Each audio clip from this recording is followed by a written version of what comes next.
Bienvenue sur Just in Tuned, le podcast qui va à la rencontre des artistes et des pros de l'industrie musicale. Ici, on parle de musique, de carrière, de galère, de créativité, de talent et de passion. Je suis Justine, fondatrice du podcast et chef de projet pour les entreprises culturelles et projets créatifs. Chaque semaine, je me mets au défi de pouvoir vous partager un max d'infos et d'inspiration pour propulser vos projets. Je vous laisse et je vous souhaite une bonne écoute. Salut Tracy. Coucou, comment ça va? Ça va et toi? Ça va, ça fait plaisir d'être là. Mais c'est surtout moi qui suis super contente de t'avoir dans le podcast aujourd'hui. Vraiment, je suis très très fan de ce que tu fais. J'aime beaucoup ta musique et ton univers. Mais je vais pas trop dévoiler tout de suite. Est-ce que tu peux te présenter, s'il te plaît? Oui, donc moi je m'appelle Tracy Dessa. Je suis rappeuse et j'ai décrit mon style comme du hip-hop créatif. Parce qu'on va dire que j'ai grandi avec le hip-hop des années 90, très revendicatif, rempli de principes et des valeurs. Mais j'ai écouté énormément d'autres styles de musique quand j'étais plus jeune, notamment du reggaeton, de l'R&B, du flamenco, des choses comme ça. Et du coup, en fait, j'étais influencée par tous ces autres genres musicaux. Et en fait, aujourd'hui, j'ai créé un hip-hop qui retrace un peu les valeurs et les principes du hip-hop des 90, mais avec plein de sonorités qui restent très dansantes et qui sont très actuelles. Et du coup, en fait, j'aime bien innover, j'aime bien expérimenter. Du coup, c'est pour ça que je l'appelle hip-hop créatif. Ok, super. Est-ce que tu peux me parler un petit peu de ton parcours, de ce que tu as fait pour en être là aujourd'hui avec moi au podcast? Ce que tu as fait? Oui. Alors, je pense que le plus intéressant, c'est de parler de mon parcours migratoire. Donc, en fait, moi, je suis née en Inde, à Goa, qui était une ancienne colonie portugaise. Quand j'avais 2 ans et demi, j'ai déménagé au Portugal. J'ai vécu 1 an à Lisbonne et on a fait la demande pour avoir la nationalité portugaise. Parce qu'en arrivant en Europe, en fait, on avait encore la nationalité indienne et on ne pouvait pas forcément rester en Europe. Donc, on est allé au Portugal, on a passé 1 an là-bas, on a eu la nationalité. Et ensuite, on a déménagé en Espagne, au sud, à Malaga, où habitait ma tante. Et donc, c'est à Malaga que j'ai vraiment grandi, que j'ai fait ma scolarisation, que j'ai découvert la musique, la danse, etc. Et ensuite, en 2011, j'ai déménagé en France, à Montpellier d'abord. D'accord. Et donc, c'est là où j'ai vraiment découvert ce que c'était le rap, où j'ai commencé à m'entraîner. Et ensuite, j'ai déménagé à Lyon en 2014. Et c'est là où j'habite aujourd'hui. Ouais.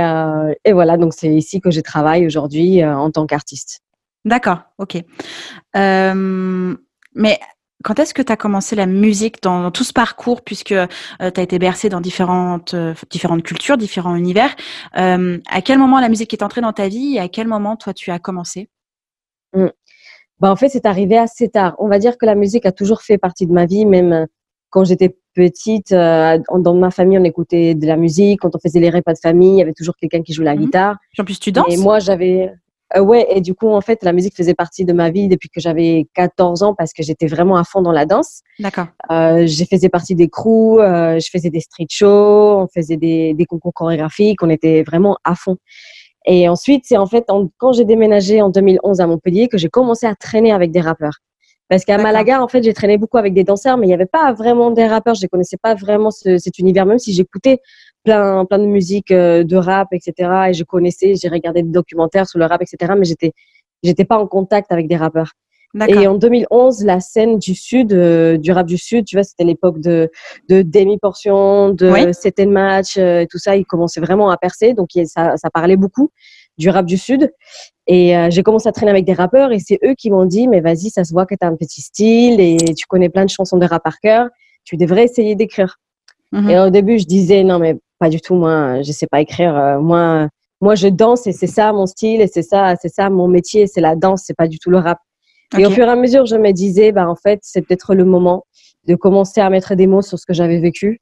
Parce que du fait d'avoir déménagé en France, je me suis détachée de ma famille, je me suis détachée de mon passé un peu et j'ai commencé à réaliser beaucoup de choses par rapport à mon chemin. Et je me suis dit, c'est peut-être le moment de commencer à mettre des mots sur ce que j'ai vécu parce que là, j'ai besoin d'exprimer des choses en dehors du corporel. J'ai vraiment besoin de dire des mots et de mettre au clair, en fait, ce que je ressens. Et donc, c'est là où j'ai commencé à rapper. Et ça a été très dur au début, j'écrivais vraiment trop mal. T'écrivais en quelle langue? J'ai commencé en anglais directement. D'accord. parce que c'était ma langue maternelle, c'était la langue avec laquelle j'avais le plus de vocabulaire et ça a une sonorité qui est très, c'est limite fait pour la musique. Ça sonne, c'est ça. Ouais, c'est ça sonne très bien. Et du coup, quand j'ai commencé à écrire, c'était très dur, mais comme je venais d'une fac de lettres, j'ai pris plein de textes, j'ai commencé à analyser, tu vois, quelles étaient les techniques d'écriture.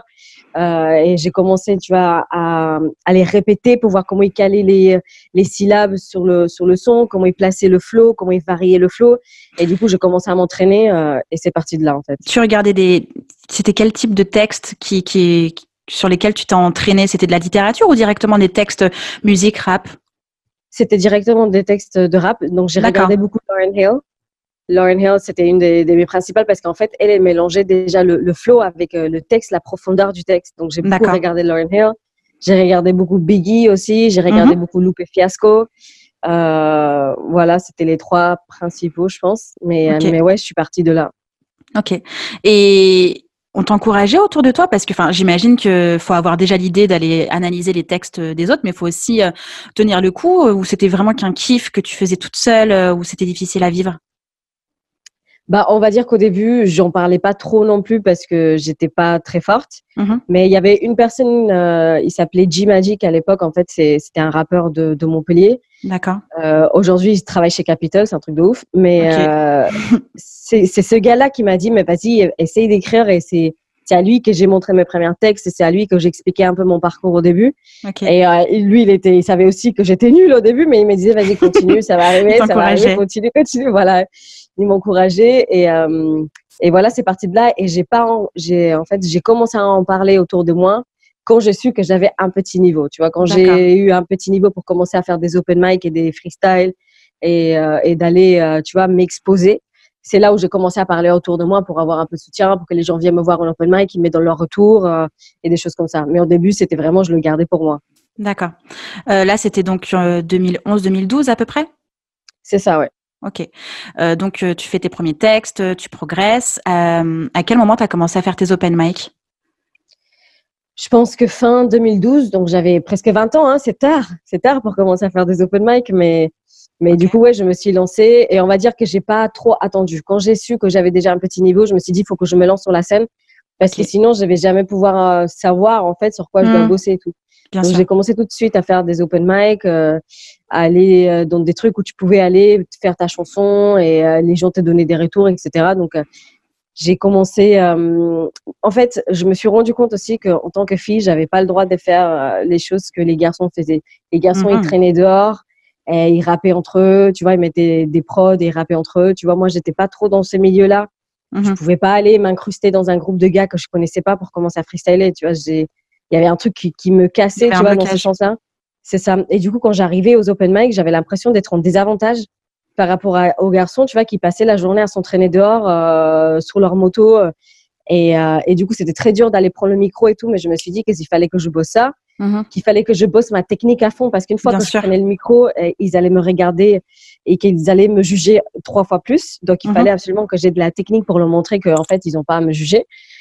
Et donc, tu vois, il y a eu beaucoup de choses à travailler personnellement, en dehors, tu vois, de juste la technique et tout. Il a fallu que je travaille ma confiance en moi, ma présence, tu vois, le fait de ne pas paniquer et tout ça.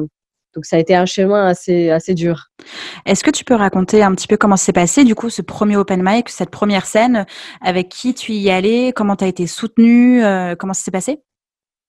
Bah, je pense qu'au début, j'allais toute seule. Je voulais pas que les gens me voient ou quoi, j'en parlais pas. Ok. Enfin, peut-être que je le disais à 2-3 personnes, mais sans leur dire, bah, vas-y, venez, tout ça. C'était, vas-y, je vais toute seule, je vais voir. Okay. Parce que si c'est nul, je veux pas que les gens restent avec ces souvenirs de moi. Mais en fait, ça a été, depuis les premiers jours, ça a été plus ou moins, tu vois, c'était pas ouf ce que j'ai fait, mais j'étais bien sur la musique. J'avais déjà assez travaillé mon rythme, etc., parce que je faisais de la danse. Donc, j'avais cet avantage-là. Bien sûr. Donc, j'ai jamais été décalée par rapport au son. Donc, à ce niveau-là, ça allait. Après, j'avais pas trop de présence. Je me lâchais pas trop. J'étais trop raide et tout ça. Donc, quand j'ai compris ça, j'ai commencé à travailler ça, essayer de me lâcher, faire quelques petits pas de danse pendant que j'ai rappé. Et au fur et à mesure, ça a été. Et après, en fait, j'ai commencé à parler à des potes. Ils ont commencé à venir. Et après, c'était eux qui m'appelaient à leur open mic. Et du coup, après, c'était à chaque open mic. En fait, dans la ville, il y avait Tracy quelque part. Soit je venais faire un petit freestyle, soit je faisais un truc de danse. Donc, en fait, j'étais toujours là et je voyais, je regardais les autres. J'allais parler aux autres rappeurs. Il y avait plein d'autres rappeurs débutants, donc ça, c'était rassurant aussi. Donc, ouais, ça a commencé comme ça. D'accord. C'est fou parce que au moment où tu étais, toi, à Montpellier, j'habitais aussi, j'essaye dans ma tête de C'est visualiser. vrai? Si à un moment donné, j'ai pas croisé quelque part où j'en sais rien, enfin, c'est fou, mais je crois que j'y suis restée de 2011 à 2014. Je suis revenue à Lyon. Ah bah, Non, c'est pareil. je suis passée à Paris. J'ai fait une année à Paris et après, je suis revenue à Lyon en 2015. Trop marrant. Donc depuis tout à l'heure, je suis en train de me dire, alors est-ce que je t'ai vu à l'Antirouille? Est-ce que je t'ai vu je cherche dans ma tête, je sais pas, mais il y a moyen. C'est tellement petit Montpellier en plus que c'est sûr qu'à un moment donné, j'ai dû croiser ta route, je sais pas trop où, mais ouais, truc de ça dingue. se trouve. Ouais. Après, j'ai fait beaucoup d'open mic à la fac aussi, parce qu'à la fac, Ok. on faisait plein. Je sais pas pourquoi on faisait autant d'open mic, mais on en faisait plein. Et ouais, à l'Antirouille, je pense que j'en ai fait un. Et après, dans d'autres petits bars à Montpellier. Je me suis un peu au Black Sheep aussi, je pense que j'en avais fait un une fois. On a dû sans doute, j'ai dû déjà te voir à ce moment-là sans me rendre compte que c'était toi, tu vois. Grave, trop marrant. C'est ouf. À quel moment, à quel moment tu t'es dit, ok, ça devient sérieux, je persiste, je développe et je crée mon personnage, je crée mon truc. Je pense que ça a été suite à des rencontres. Donc, quand j'ai commencé, tu vois, à avoir un peu plus de technique et que j'ai commencé à m'exposer, il y a des gens qui ont commencé à me dire que j'avais du talent. Donc, c'est là où j'ai vraiment pris conscience qu'il y avait un truc à développer. Mm-hmm. Donc, d'abord, ça a commencé par la rencontre avec un homme qui s'appelle XKM. C'était un guitariste et un chanteur trop fort qui jouait beaucoup dans les rues de Montpellier. D'accord. Et en fait, c'était trop bizarre. Un jour, on s'est croisés dans le tram, en sortant du tram, et il m'a regardé. Et après, en fait, tous les deux, on s'est retournés et on est allés se parler. Alors, on ne sait pas trop pourquoi. Okay. On est allés se parler et du coup, lui, il m'expliquait qu'il était chanteur. Et du coup, moi, je lui disais que je faisais du rap et on s'est tout de suite dit, bah, vas-y, si tu veux, on se cale un jour, on fait du son ensemble. Et donc, c'est avec lui que j'ai fait ma première vraie scène. Donc, en fait, quand j'ai commencé, on s'est vu la première fois, on a un peu fait au feeling. Il a joué quelques trucs à la guitare. Moi, j'ai mis quelques textes à moi. Et après, il m'a dit, écoute, j'ai envie qu'on fasse un set où moi, j'ai mes chansons et que toi, tu interviennes sur chaque chanson et que tu fasses 1 ou 2 couplets ou que tu fasses des vibes et des trucs comme ça. Et on s'est dit, bah, vas-y, on travaille ça. Donc, pendant presque 2-3 mois, on a commencé à travailler ces sets en duo. Et c'est avec lui que j'ai fait ma première scène. C'était dans un restaurant. Donc, lui, il était à la gratte, il chantait et moi, j'avais un micro et j'ai rappé à côté. Et je me souviens, j'ai passé toute la scène avec les yeux fermés. J'ai rappé, j'avais le micro et j'avais les yeux fermés parce que j'arrivais pas à regarder les gens. En fait, c'était trop tôt. Et en fait, du coup, comme c'était ma première scène, il y avait tout mon groupe de danse qui était venu. Il y avait du coup le rappeur là, avec qui je travaillais. Il y avait plein de gens qui étaient venus me soutenir, mais moi, je n'étais vraiment pas prête. Du coup, j'avais les yeux fermés et tout le monde m'a fait la même remarque. Ouais, tu rappes bien, mais tu as les yeux fermés. C'est fou. Ça sert à quoi? Ouais. Mais pourquoi c'était différent pour toi que les open mic? Parce que là, c'était vos titres à vous, c'était plus intime. Et les open mic, t'étais plus en mode guerrière, faut tout défoncer à ce moment-là, donc t'y vas à fond. Ouais, parce qu'en fait, les open mic, ça reste court quand même. T'arrives, tu fais un 16 et après tu te casses. Et après, tu reviens ensuite et tu fais un 16 et après tu te casses. En fait, l'attention n'est pas que sur toi. Alors que quand, déjà, c'était dans un restaurant, donc c'était très intimiste. Les gens, ils nous regardaient vraiment. Et en plus, XKM, il fait vraiment une musique qui est très politique, mais qui est très soul et qui est très dans l'émotion. Donc, les gens, ils sont vraiment à l'écoute et ils te regardent vraiment. Ouais. Et du coup, déjà, il fallait être hyper concentré pour savoir, en fait, à quel moment il fallait que tu rentres sur la chanson. Suivre aussi, partager son énergie pour que ça se voit pas que toi, tu stresses, mais que tu es vraiment dans la même vibe que lui. Et en même temps, tu vois, il fallait que tu fasses ton texte exactement comme tu t'étais entraîné avec lui. Enfin, c'était une autre pression que je connaissais pas. Ok.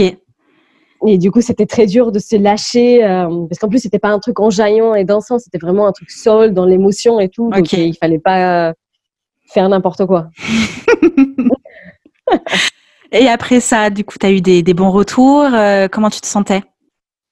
Donc après ça, en fait, je me dis, ok, j'ai passé déjà un premier cap, mais il faut que je travaille encore beaucoup. Et après, ensuite, j'ai fait une autre rencontre.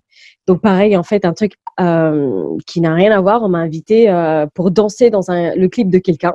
Okay. On m'a invité pour danser dans un clip. Ok. Et du coup, le chanteur, il m'a dit, ouais, j'aime bien ton style et tout. Et il m'a dit, tu fais pas de la musique par hasard? Et je lui ai dit, bah oui, je commence à rapper, mais je suis pas encore là et tout. Et il m'a dit, vas-y, rappe pour moi. Oh. Et du coup, j'ai rappé littéralement pendant 3 secondes. Il m'a dit, arrête. Il m'a dit, arrête. Je dis, ok, il a pas aimé. Il m'a dit, vas-y, passe en studio dans 2 jours. Vas-y, viens, on fait un son. Et je suis là, ouais, ça va trop vite. Ça va trop vite. Mais vas-y, du coup, je me suis préparée. 2 jours après, je suis allée en studio et ça se voyait que, pareil, moi, j'avais jamais vraiment travaillé en studio. Donc, je savais pas du tout comment gérer ma voix. Je savais pas ce que c'était les drops. Tu vois, où tu fais une phrase et tu coupes au milieu et après, il faut reprendre. Je savais pas, en fait, comment il fallait mettre de l'énergie dans sa voix. Je connaissais rien aux effets. Rien qu'au positionnement du casque. Déjà de base, t'es là, ok, je le mets comment? Et là, tu te souviens à la télévision, tu sais, ils mettent une oreille et pas l'autre. Tu dis, alors attends, j'ai vu à la Starac il y a 10 ans qu'ils mettaient une oreille comme ça. Tu cherches dans tes archives, tu sais, pour essayer d'être à peu près pro. Grave, de ouf. Mais même, je me rendais pas compte que quand j'ai sauté devant le micro, en fait, ça saturait ou du coup, on n'entendait pas bien. En fait, je me rendais pas compte de toutes ces choses-là. Ok. Et c'était trop marrant. Et du coup, là, j'ai appris vraiment ce que c'était un travail en studio. Et c'est ce garçon-là, il a voulu me produire. Donc, c'est lui qui a produit ma première mixtape. Comment il s'appelle? Il s'appelle Gate. Donc, il était d'origine martiniquais. Et du coup, lui, il venait de la musique dancehall.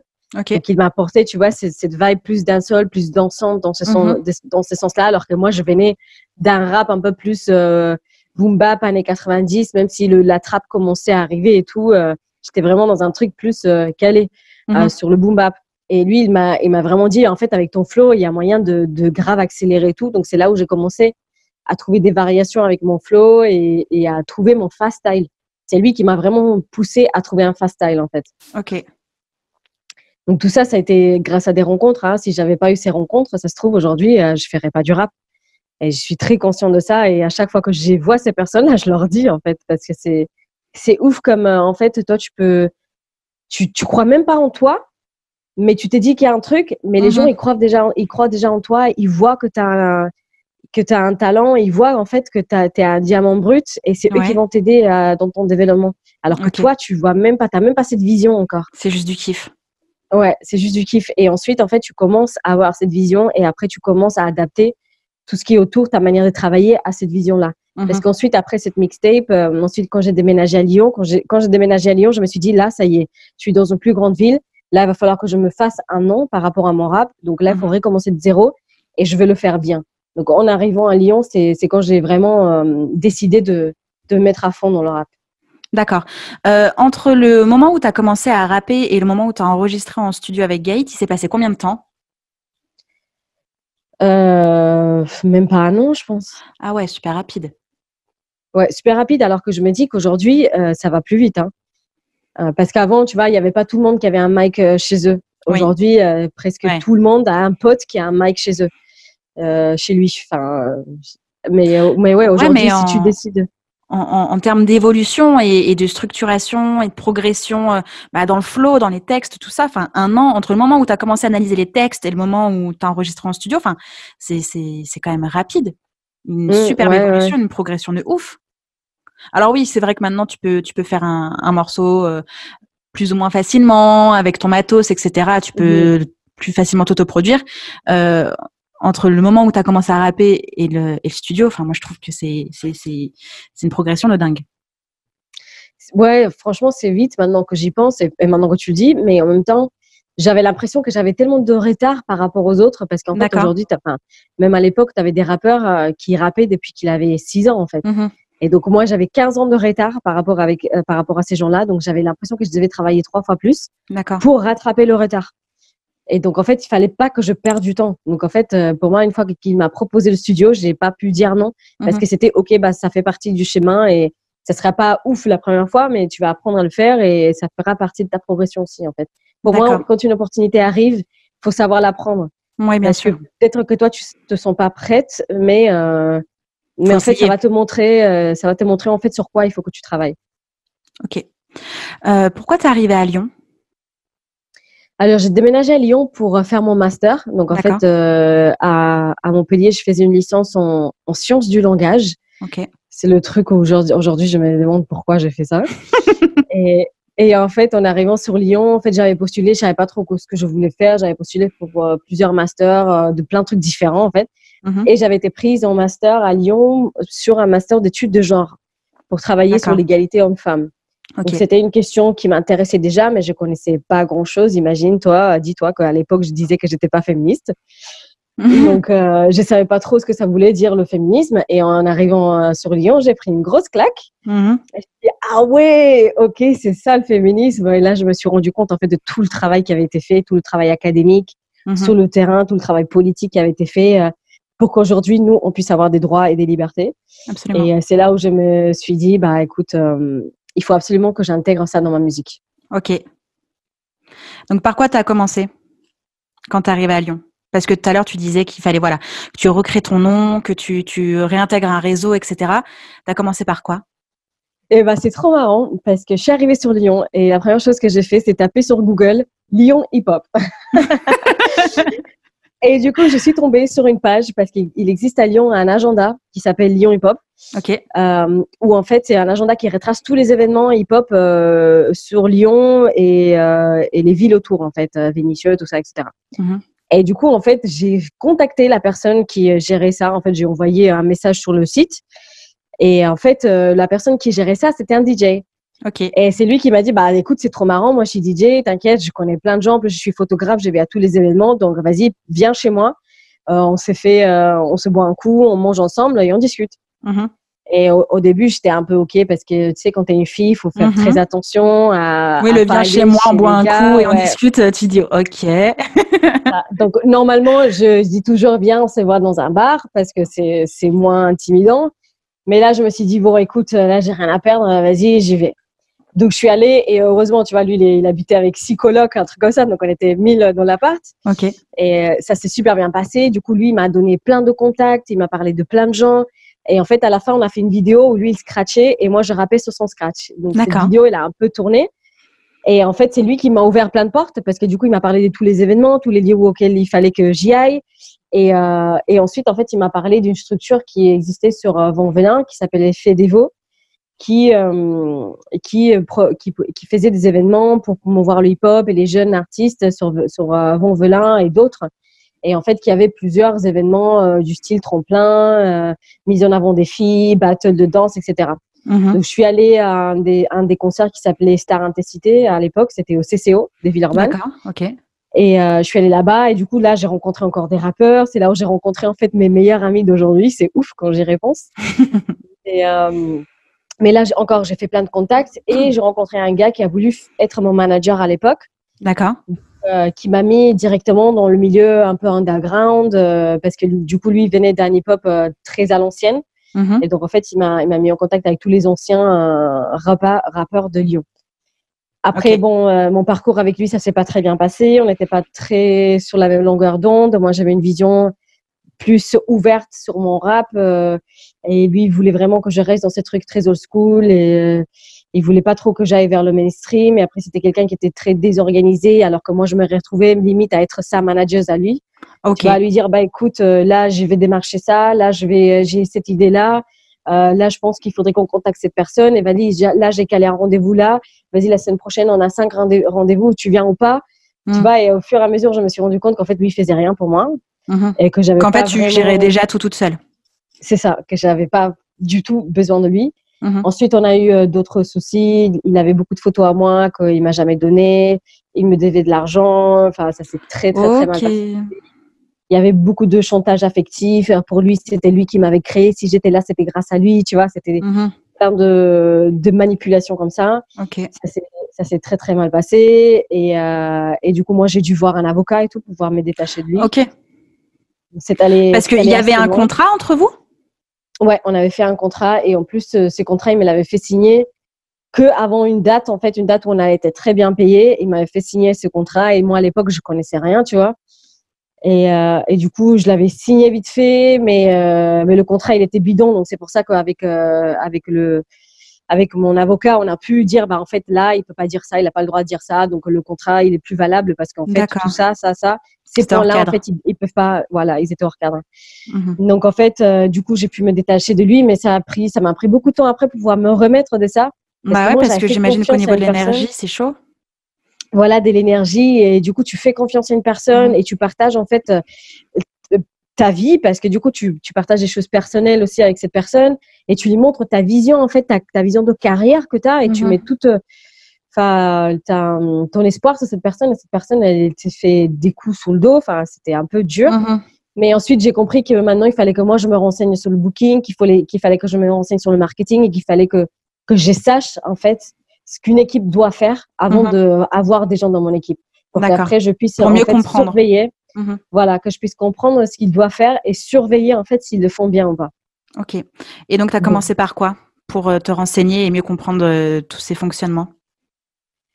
J'ai commencé par lire beaucoup sur Internet. Donc, j'ai regardé des fiches de métier. J'ai regardé, tu vois, des tutos sur YouTube sur des bookers qui expliquaient, en fait, comment ça se passait, le métier.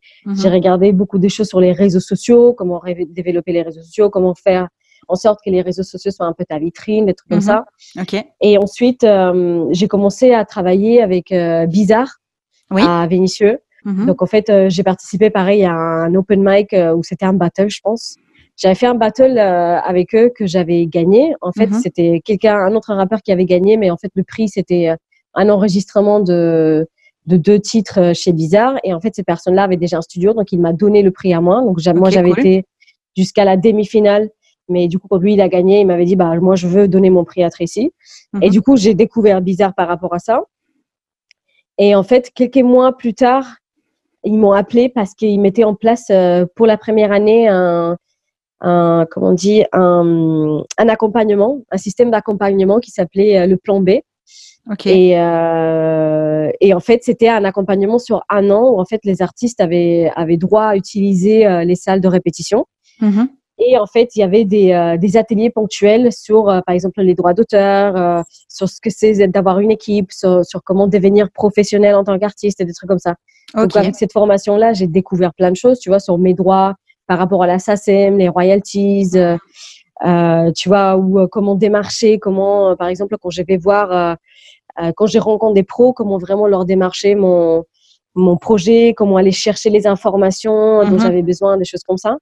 Et en même temps que ça, quand j'étais appelée pour ça, j'ai participé à un tremplin avec un tremplin qui s'appelle Kiwi, avec la MJC de… Je sais plus. Qui est vers Place Guichard. J'ai oublié le nom. Bon, c'est pas grave. C'est le tremplin Kiwi. Et du coup, en fait, on avait été jusqu'en finale. Et pareil, pour moi, j'avais fait un show vraiment pas cool du tout. C'était vraiment pas ouf. C'était le jour de la fête de la musique, donc en fait mon micro il marchait pas, mon micro HF il sautait tout le temps. Mon DJ, au lieu de leur ramener des platines vinyles, on lui a ramené des platines CD. Après il a fallu qu'on aille chercher un autre truc. Enfin, c'était vraiment catastrophique cette date. Mais par contre du coup c'était le jury, c'était que des pros et il y a plein de pros qui m'ont repéré et qui m'ont dit écoute, là va voir cette personne. Et c'est là où j'ai rencontré ma première bookeuse, donc Sandra qui faisait partie du jury, qui est venue me voir et qui m'a dit écoute, moi je trouve que tu as vraiment un truc assez intéressant, assez original, qu'on n'a pas forcément à Lyon, donc moi ça m'intéresse de te prendre dans mon agence de booking et de te chercher des dates et te trouver des résidences pour que tu puisses mieux travailler ton show, etc. Et là je me suis dit cool. En plus c'était la première vraie date que je faisais avec mon DJ aussi, parce qu'à l'époque Comics Del Biagio, je l'avais rencontré à Rapt à Croix-Rousse, donc en fait j'avais pas de DJ, on m'avait mis en première partie. Et c'était lui le DJ de la soirée. D'accord. On s'était rencontrés et lui m'avait dit vas-y, moi je kiffe bien ta musique et tout. Si jamais tu as besoin, je suis dispo. Et du coup, quand j'ai eu ce tremplin, je me suis dit vas-y, je vais l'appeler. Donc on s'était entraîné à Bizarre vite fait 2 jours et après on avait fait le tremplin. Et ensuite, du coup, j'ai pu lui proposer vraiment un vrai projet en mode écoute, là, on va avoir une bookeuse. Donc vas-y, viens, on va commencer à s'entraîner. On va commencer à faire partie de l'accompagnement chez Bizarre. Donc on aura une salle pour s'entraîner et du coup on aura des ateliers, on pourra mieux comprendre sur quoi on doit travailler, on aura des résidences ponctuelles chez Bizarre mais aussi que Sandra va nous trouver, donc on pourra vraiment travailler un vrai show. Et du coup c'est parti de là en fait, la vraie professionnalisation. D'accord. Et tout de suite après en fait Sandra nous a dit écoute, moi j'ai envie de te présenter au Printemps de Bourges. C'est pas forcément, je te dis pas que tu vas être prise, mais c'est bien que les pros commencent à entendre parler de toi et du coup, ça t'expose un peu plus. Ok. Alors là, à ce moment-là, tu travaillais déjà depuis combien de temps avec Sandra ? Depuis, je sais pas, 3-4 mois. Ah ouais, c'est très récent, d'accord. Oui, c'était très récent, oui. Et donc, elle s'est réveillée, elle a dit, bon, ok, maintenant, il commence à y avoir du niveau, on va essayer de faire les Inouïs. Ouais, en fait, elle me disait au début, là, on fait les Inuits histoire de, parce que même si t'es pas se présenter. Voilà, en fait, comme les jurys font des écoutes, c'est bien qu'ils sachent, qu'ils repèrent qui je suis. Donc là, ils vont dire, là, c'est Tracy qui s'est présentée, qui est Tracy?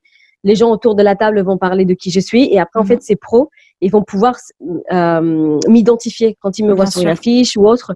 Au début, je pense qu'elle ne pensait pas vraiment, OK, on va aller jusqu'aux Inuits. C'est vraiment, OK, là, ça sert à faire du réseau. Ok. Et tu peux m'expliquer un peu le processus du coup que tu as dû mettre en place avec Sandra pour aller taper à la porte de ce tremplin? Ouais. Donc en fait, déjà il fallait préparer des visuels. Donc c'était un travail que moi j'avais déjà fait en amont parce que quand je m'étais renseignée, je savais qu'il fallait avoir une plaquette, qu'il fallait avoir des démos, qu'il fallait avoir une bio écrite et des choses comme ça. Donc en fait moi j'avais déjà ces visuels plus ou moins prêts. Que tu avais fait toi toute seule? Ouais, que j'avais fait moi toute seule et en fait que j'avais demandé à des potes qui faisaient du graphisme, tu vois, pour m'aider à faire une mise en page jolie, des trucs comme ça. Ok. Donc ça c'était cool, j'avais déjà des trucs plus ou moins présentables. Donc tout ça, Sandra le savait déjà et Sandra, elle savait que j'étais bosseuse, donc elle savait que de toute façon, si elle allait me demander des trucs, j'allais les faire. Et donc elle m'avait demandé des bios, des démos, une plaquette, etc. Je lui avais tout donné. Là, après, elle m'avait dit, vas-y, viens, on va faire une liste de toutes les dates que tu as faites. Donc on a mis ça ensemble avec les lieux, les villes, etc. Et après, en fait, sur le site, on a rempli, il me semble qu'on a rempli un formulaire où il fallait coller la bio, mettre 2-3 photos, les dates qu'on avait fait et les démos. Ok. Et ok, c'était fait. Et après, quelques mois plus tard, nous, on continuait à faire du réseau de notre côté. Sandra, elle connaissait tous les salles de Lyon, donc elle m'a fait jouer dans les petits salles de concert. On a joué au CCO, on a joué au Craspec, on a joué, qu'est-ce qu'on a fait d'autre Est-ce que tu peux expliquer comment tu collabores avec un booker? Comment toi, tu es rémunéré? Comment lui est rémunéré? Ouais, alors, donc en fait, c'est le booker qui s'occupe des négocier les prix avec la salle. Donc normalement, on fait des contrats Coréa, si je me trompe pas, parce que moi aussi, je suis vraiment nulle en booking. Donc en fait, il y a un pourcentage que le booker prend parce qu'il y a des frais pour tout ce qui est, tu vois, le travail que le démarchage et tout. Le démarchage, etc. Ensuite, il y a toute la prise en charge des frais de déplacement, d'hôtel si jamais on est déplacé dans une autre ville. Les VHR. Voilà, et les repas, etc. Et ensuite, il y a les cachets. Donc, en fait, tout doit être… même si moi, j'ai travaillé encore à l'époque, je travaillais à l'aéroport de Lyon. Il fallait quand même que j'ai un cachet sur le régime de l'intermittence parce que on pouvait plus faire des trucs au black. Avant, quand j'ai commencé, tu vois, que j'ai démarché mes propres dates, on faisait beaucoup de shows au black. Mais en fait, déjà, t'es pas du tout protégé. Si jamais il y a un accident ou quoi, t'as pas d'assurance, t'es pas protégé. Des deux, c'est presque illégal. Oui, presque. C'est illégal. Un détail près. Mais ça se comprend parce que souvent, les petits bars, tu vois, ils veulent pas avoir des charges. Ils veulent quand même faire jouer les petits artistes, mais ils veulent pas, tu vois, que ça soit trop cher. Donc, ils te proposent des sous au black. Donc, en fait, on passe tous par là. C'est pas ouf comme système, mais c'est assez limite, mais c'est vrai que pour commencer, c'est mieux que rien. Ouais, de ouf. Et voilà, donc tu as ton cachet. Donc, quand on commence, on était au cachet minimum. Je pense que c'est 90 € la date. Donc, quand tu regardes, c'est pas ouf. Des fois, tu peux gagner plus au black, mais de toute façon, c'est mieux d'avoir tout réglo. Si jamais tu as un accident, tu es couvert. Tu vois, puis tu cumules tes heures. Tu cumules tes heures, etc. Et voilà, donc en fait, c'est eux qui démarchent. Après, ils t'envoient une feuille de route avec l'heure à laquelle tu dois être là-bas, les horaires de spectacle, etc. Combien dure le spectacle, si c'est un show de 45 minutes, si c'est un showcase de 20 minutes. Et après, avec Sandra, par exemple, on avait un tableau avec toutes les informations sur le mois, par exemple. On avait 5 dates. Elle m'expliquait, tu vois, combien avait coûté, à combien elle avait vendu la date, combien moi j'allais gagner à la fin, qui allait me payer, si c'était si c'était la salle directement ou si c'était sa boîte à elle, combien d'argent restait de côté, tu vois, parce qu'une fois que les frais sont enlevés, les cachets sont enlevés, il peut rester peut-être, je sais pas, 10 € ou 50 € ou des fois on peut être en moins, on a perdu de l'argent. Mais justement, quand on est en plus, ça permet de de faire équilibre avec les dates sur lesquelles on a perdu de l'argent. Et après, tout ce qui reste des côtés, ça allait au développement de l'équipe. C'est-à-dire que si demain, j'avais besoin, je sais pas, par exemple, sur une date, l'hébergement n'était pas pris en charge, on allait prendre cet argent-là pour financer l'hébergement.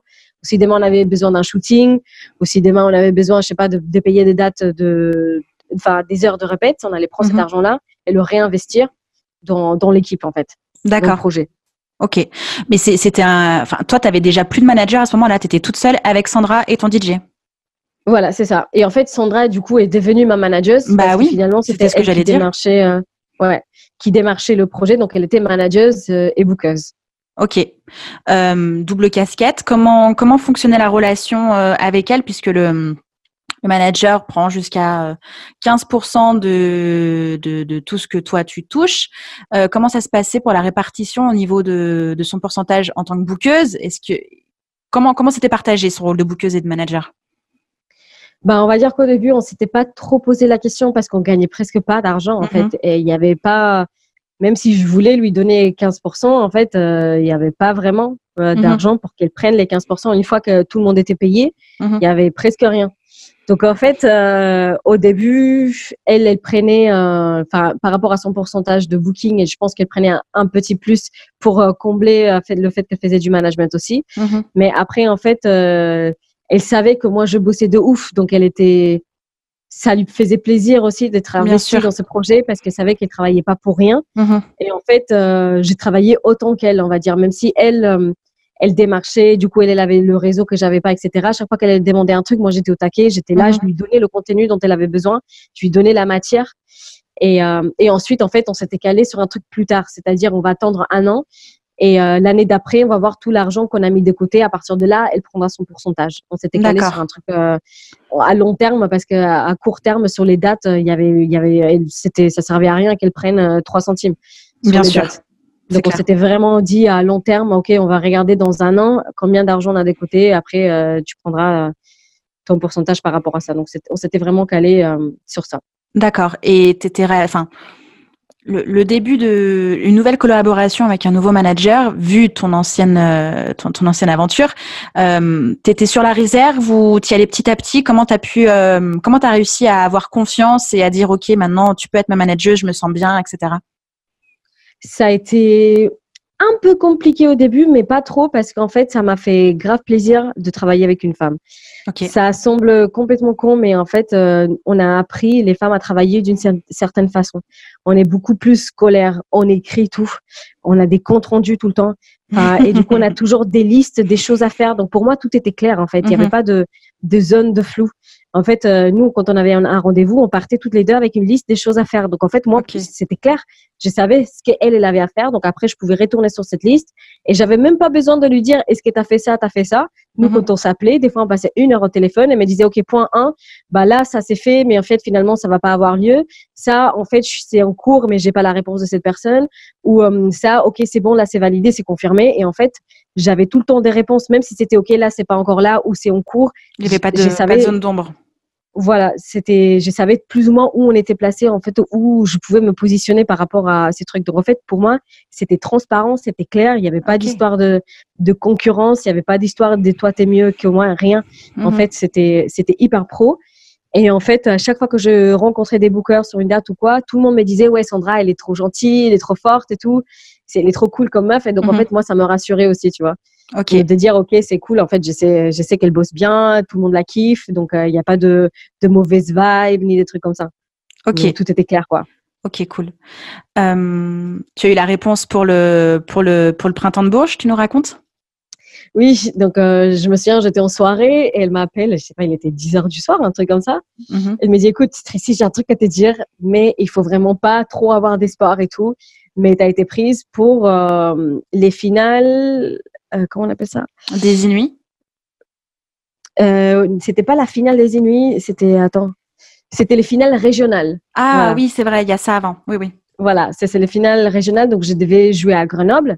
Okay. Donc elle m'a dit, par contre, là, il va falloir se bouger, on va te caler une résidence, il va falloir vraiment travailler le live, je vais te mettre quelqu'un qui va t'aider à travailler le live, je vais venir aussi, je vais ramener 2-3 potes à moi qui qui sont des programmateurs aussi. On va te donner plein de retours. Donc là, ça va être intense et tout, mais t'inquiète, ça va aller.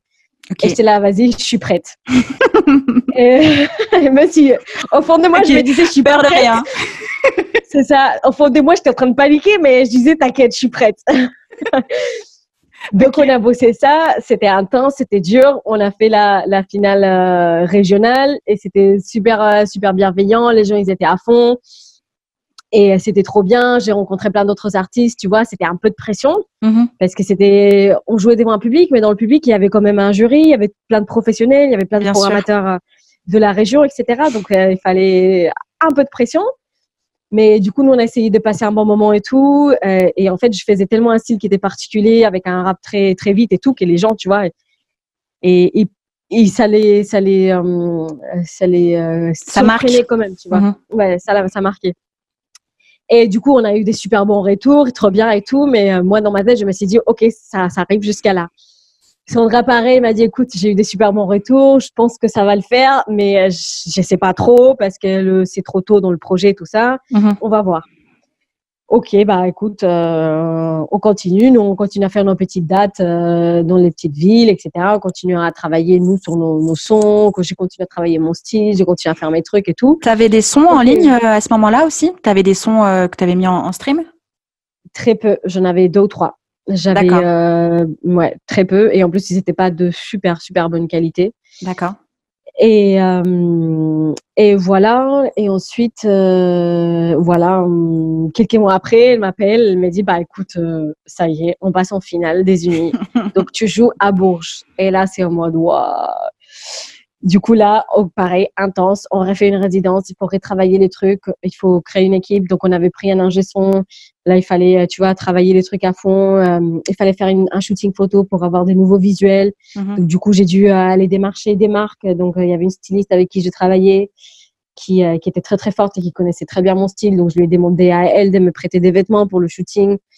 Tu vois, on s'est calé sur une journée, tu vois, à travailler comment mettre les vêtements ensemble pour vraiment mettre en avant des styles de rap que je faisais, quels étaient les types de poses que je pouvais faire, comment je pouvais mélanger ces trucs multiculturels indiens avec le style hip-hop, tu vois. On était vraiment dans une réflexion qui allait loin, quoi. Ok. Sur l'image, la musique, l'esthétique, le live, enfin, on travaillait plein de choses en même temps. Ouais. Et voilà, après on a préparé le printemps de Bourges. Le jour J est arrivé et je l'ai vécu trop mal, le printemps de Bourges. Mais non. Ouais, je l'ai vécu. Pour moi, je suis rentrée du printemps de Bourges en mode dépressif, en mode vas-y, j'ai pleuré toute la journée. Mais non, mais pourquoi? Parce que c'est trop dur comme expérience. Parce que déjà, en fait, il y a un très gros déséquilibre dans le sens où ils disent que c'est un tremplin pour les artistes émergents. Mais en fait, moi, je jouais après, par exemple, un Lord Esperanza qui avait déjà, je sais pas, 1 million de vues sur ses vidéos. Un Lord du Périph qui faisait déjà des dates hyper grandes, qui avait déjà un public très développé. Donc, en fait, ça se voyait dans le public. Il y avait des gens qui venaient voir ces gens-là, mais qui venaient pas forcément te voir toi. Donc, en fait, la salle s'est vidée. Pareil, on joue à peut-être 13 ou 14 heures de l'après-midi. Ouais. Donc, il faut vraiment se mettre dedans. Et ensuite, tu joues devant un public qui n'est pas vraiment en mode concert. Les gens, ils sont là avec les bras croisés et viennent regarder, en fait, ce que tu sais faire. Donc, ça ne te met pas en super confiance. Il n'y a pas beaucoup d'énergie. Mais il faut quand même que tu montres ce que tu sais faire et que tu aies le sourire et tout. Donc, c'est très bizarre comme expérience. Et ensuite, c'est beaucoup de pression. Tout va tellement vite. Tu as plein d'interviews, tu as plein de trucs à faire. Parce que du coup, j'avais pris un attaché de presse pour cette expérience. Parce que du coup, il y avait de la presse à démarcher et pour avoir plus de visibilité médiatique, etc. Et en fait, tu cours d'un endroit à un autre. Tu as une interview, tu as un truc filmé. Après, tu vas sur une radio. Après, tu as ton show. Après, tu vas parler avec tel artiste. Déjà, tu n'as pas le temps de vraiment rencontrer les autres artistes, parler avec eux, partager des trucs. Et en fait, le lendemain, il faut que tu partes, en fait. Donc, en fait, ça va très, très, très vite. C'est beaucoup de pression. Tu as beaucoup de retours au show. Je me souviens, j'étais descendue de la scène et il y avait des gens qui étaient venus me voir en me disant « Ouais, c'est dommage que tu n'aies pas fait ça. Ça se voyait que tu étais stressée. » Ah merde. Tu vois, et tu as plein de trucs dans la gueule et tu es en mode « Ok, vas-y, j'ai fait n'importe quoi. Donc, c'est nul, en fait. Vas-y, j'ai raté la chance de ma vie. Limite, tu te dis ça, tu vois. » Et donc, j'étais rentrée très déprimée, mais pas que par rapport à ça. Par rapport aussi au fait que pendant toute cette expérience, on m'a rappelé que j'étais une femme. Ok. Donc, on était sur la sélection hip-hop, on était 6 personnes, j'étais la seule fille. Oui, je me souviens. Quand on m'a invitée, par exemple, sur Move, j'étais trop contente. Vas-y, je vais aller sur Move. J'ai fait un truc en direct. Après, on a fait une interview. J'étais trop contente. Eux aussi, ils avaient grave kiffé ma prestation et tout. Sauf qu'à la fin, à l'extérieur, tu vois, je parlais avec l'animateur et il m'a dit, ouais, mais en vrai, on t'a invitée parce que t'étais la seule fille. Mais non. Et j'étais là en mode, ok, bravo, bah merci, ok. Je me suis dit, bon, tu t'en fous de lui, t'as fait une bonne expérience, t'as fait ce que t'avais à faire, t'es passé sur Move. Ouais, t'as fait le taf, quoi. C'est ça. Pareil, le lendemain, il y a un article qui est sorti sur la presse locale. Il y avait 3 pages, je pense, sur la sélection hip-hop. Il y avait, tu vois, ils retraçaient un peu les histoires des artistes, ils expliquaient un peu ce qu'ils avaient fait sur leur live. Il y avait une page entière sur l'Ordre d'Espéranza et l'Ordre du Périph' parce que c'était les 2 artistes phares. Et après, sur moi, il y avait 5 lignes. 5 petites lignes où ils expliquaient que moi, j'étais la touche féminine de la sélection hip-hop. Et ensuite, ils expliquaient comment j'étais habillée. Mais non. Et ils disaient, ouais. Mais si, mais je me souviens de tes stories. Je t'avais même répondu. Mais oui. Ah oui? Mais oui. Mais oui. Mais tu vois, c'est fou parce que moi, je t'ai découvert là-bas. Et j'ai pas du tout eu cette sensation-là. Alors moi, je t'ai découvert là-bas, mais j'étais en tant que pro. Donc du coup, tu vois, je comprends je vois totalement les gens devant la scène, les bras croisés, parce que c'est ça en fait, hein, c'est clairement ça. Mais moi, tu m'as mis une méchante gifle. Je t'ai vu débarquer sur scène.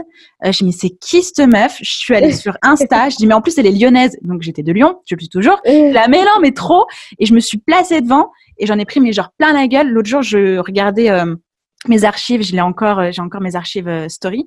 Tu m'en as mis mais plein la gueule et j'étais mais loin d'imaginer à quel point ça avait été une expérience difficile pour toi. Je t'avais vu plusieurs fois passer du coup là-bas, mais tu sais, effectivement, t'as plein de pros, t'as plein de monde, donc j'étais pas venue te voir. Par contre, je t'avais écrit après sur Insta et j'avais vu passer ta story de cet article-là où j'avais été genre mais hyper choquée en disant mais la meuf, elle a mis des claques à tout le monde, elle arrive en mode guerrière, elle vient de loin, et on vient parler de ton, je sais plus, t'avais un leggings noir ou je sais plus trop quoi. Enfin, c'est ça. Voilà. Et c'était ça qui les gens avaient retenu, quoi. Alors que t'avais mis une teutard à l'ensemble du public, moi y compris. Mais c'est là où je me demandais, en fait, ces gens-là, est-ce qu'ils sont vraiment venus me voir? Est-ce qu'ils ont écouté ma musique? Est-ce qu'ils étaient là? Ou est-ce qu'ils ont juste vu une photo et du coup, ils ont décrit ce que je portais? Parce que franchement, je comprenais pas. Et du coup, en fait, ça te fait sentir qu'on a le droit de dire des gros mots sur le podcast? Vas-y. Tu peux y aller, vas-y. Il y a que moi qui fais, vas-y. J'hésite depuis tout à l'heure. Vas-y, lâche-toi. Non, vas-y, t'inquiète. En fait, ça me fait sentir comme une grosse merde, comme si j'avais pas de valeur, tu vois, comme si tout ce que j'étais, c'était un vagin et des vêtements. Ah, parce que les gens, ils voyaient pas ni ma musique, ni mon parcours, ni tout ce que j'avais bossé, ni rien. J'étais une femme, point. Et ensuite, du coup, comme j'étais une femme, ils s'intéressaient à comment je m'habillais.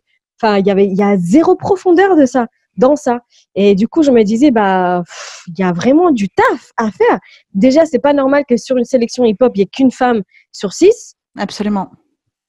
Et ensuite, c'est pas normal que quand il y a une femme, on le remette encore, on reproduit en fait tous ces stéréotypes et tout ce comportement sexiste pour lui rappeler qu'elle est une femme et que du coup elle est là parce qu'elle est une femme et pas parce qu'elle a de la valeur et que c'est une bonne artiste et qu'elle a bossé et qu'elle a le droit d'être là. Et en fait, tu vois, moi ça m'a fait me remettre en question sur plein de trucs et c'est là où je me suis dit ok, en fait ça, ce que j'ai vécu là, je veux le vivre encore 1000 fois dans ma vie. Mais il va falloir que je montre que même si les gens ils ont envie de me mettre dans une case et de dire que je suis une femme et que je suis que ça, moi j'ai besoin de casser cette case-là et de dire écoute non, je ne suis pas qu'une femme. Déjà je suis une immigrée aussi, donc je suis là. Si je suis là, c'est parce que je veux être là et je me suis battue pour être là. Et de 2, de 3, que je mérite d'être là. Et du coup, tu n'as pas besoin de me redescendre. Et que 4, je m'en fous de ce que tu dis. Je sais que j'ai de la valeur et je sais ce que je veux en tant qu'artiste. Et vas-y, va te faire foutre, je suis là et t'as rien à faire. Mais c'est absolument ça qu'il faut penser, c'est clair et net. Mais j'imagine que dans ta tête, après avoir vécu cette expérience-là, en plus la fatigue, le stress que tout cela engendre, le déplacement et tout, enfin, je sais pas s'il y a des auditeurs qui sont déjà allés au Printemps de Bourges, mais en tout cas, pour expliquer un peu le contexte des Inouïs. Alors, c'est super, c'est un super tremplin, tu as une super visibilité, tu rencontres plein de professionnels. En plus, toi, c'est génial, tu as pris un attaché presse, donc tu as eu la bonne réaction pour aller encore plus à la rencontre des pros. Mais pour les Inouïs, c'est chaud parce que c'est un artiste toutes les demi-heures en changement de salle. Donc, tu perds du public, donc ça disperse. Et les gens, vu que la plupart du temps, c'est des artistes en développement, ils ont pas beaucoup de public et peut-être pas à Bourges. C'est très chaud de pouvoir fédérer des gens quand on en prend déjà plein la gueule toutes les demi-heures avec un artiste, un univers différent. Et en plus, toi, en tant qu'artiste, faut que tu arrives sur scène comme si, c'est là où tu dois tout donner. Tu vois, t'as peu de temps. C'est hyper compliqué. Et j'imagine que, j'imagine maintenant, je comprends à quel point ça peut être difficile à vivre en tant qu'artiste. Tu vois, je m'en étais pas du tout rendu compte. Ouais, c'est une expérience qui est assez dure, mais après, je pense que il faut l'apprendre quand même. Voilà, ça forge de ouf. Il faut apprendre, il faut prendre ce qu'il y a à apprendre. Il faut surtout se remettre en question après et pas lâcher. Absolument. Parce que ça peut te donner l'impression que du coup, tu ne sers pas à ça, que tu n'es pas prête pour ce monde-là et que du coup, en fait, non, il faut que tu arrêtes ta carrière. Tu n'es pas faite pour être artiste. Et en fait, non. Tout le monde passe par là. Et en fait, il faut savoir ensuite comment c'est forgé, comment apprendre à vivre dans ces milieux-là. C'est ça. Et puis, désolé, mais quand même, mettre sur son CV artistique, j'ai fait les Inouïs du PDB, ça marque bien, quoi, tu vois. Ça t'ouvre d'autres portes, de toute manière. Ouais, comme quoi, il y a plein d'expériences comme ça. Enfin, moi, j'essaie dans ma carrière perso aujourd'hui, il y a plein de dates que moi, j'ai trop mal vécues, où en fait, j'ai pas kiffé du tout, mais en fait, dans le CV, c'est joli. Ouais. Et du coup, tu es obligé de le faire parce que sur le CV, c'est joli et du coup, ça te donne du prestige. Alors qu'en fait, psychologiquement, tu sais que c'est une date que tu aurais enlevé ton CV tellement tu l'as pas bien vécu, tellement t'as pas kiffé. Mais sur le CV, on est obligé des fois de faire des choses qu'on n'a pas envie de faire. Et en fait, ça sert, mine de rien. Yes. Après le printemps de Bourges, du coup, qu'est-ce qui s'est passé au niveau de ta carrière ? Donc, en fait, après le printemps de Bourges, j'ai eu pas mal de demandes de labels, des gens, du coup, qui m'ont découvert avec le printemps de Bourges. D'accord. Mais déjà, ma bookeuse, même avant, m'avait parlé d'un autre label, donc On va stand, qui s'intéressait déjà à mon projet depuis un peu le début et qui s'intéressait à elle en tant que bookeuse. Donc, en fait, elle m'a dit, écoute, je vais aller à Paris, je vais les rencontrer, on va voir ce qu'on peut négocier, etc. Donc, elle est redescendue quelques jours après. Elle m'a dit, écoute, là, il nous propose 2 choses.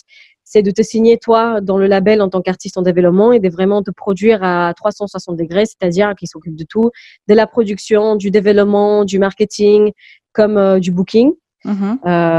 Et du coup, de me prendre moi en tant que bookeuse aussi. Et du coup, moi, je lâche la boîte dans laquelle je suis aujourd'hui.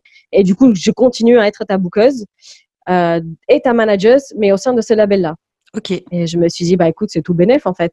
Donc, on a commencé. Du coup, on a fait un show à Paris. On a rencontré l'équipe. J'ai vu que c'était des gars hyper ouverts qui s'intéressaient vraiment au style de musique que je faisais parce que moi, j'avais vraiment peur de ça, qu'on me prenne dans un label et qu'on me dise, en fait, là, tu vas rapper en français. Ou là, tu vas faire un rap plus trap. Ou là, tu vas faire telle chose. Moi, je voulais vraiment garder ma liberté. Et du coup, j'ai vu que eux, en fait, ils s'intéressaient vraiment à mon projet parce qu'ils kiffaient ma musique, en fait. Ils étaient là, ouais, c'est trop coloré, t'as plein d'énergie sur scène, il y a encore plein de choses à travailler, mais c'est déjà une super bonne base et tout. Donc, je me suis dit, ok, c'est good, je suis à fond, j'ai commencé à leur faire confiance, j'ai vu qu'ils travaillaient bien. Et c'est parti de là, on a commencé à travailler sur le premier album. Donc, pour moi, c'était une grosse pression, je ne savais pas du tout comment travailler un album, un vrai projet. C'était compliqué et en fait, il faut savoir qu'aussi, et ça, je ne l'ai pas raconté, mais après mon expérience avec le manager là qui m'avait foutu un peu en l'air, j'avais travaillé avec un label à Lyon. C'était un label qui était une branche d'un label belge qui s'appelait Creative Music Group, qui était basé à Villeurbanne. Et en fait, eux, ils avaient cette volonté de me produire. Donc, on avait commencé à travailler avec eux, mais tout de suite, ils m'avaient proposé un contrat de 5 ans. Et en fait, je voyais que ça correspondait pas du tout à ce que je voulais. Ils travaillaient avec d'autres artistes. Je voyais que j'étais pas du tout la priorité. Ça, c'était très long.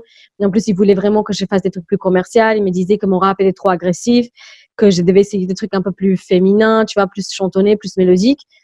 Et en fait, j'ai grave hésité et je leur ai dit, écoute, je peux pas signer ce contrat. Viens, on signe pour un EP ou pour un single. Et du coup, ils m'ont dit, non.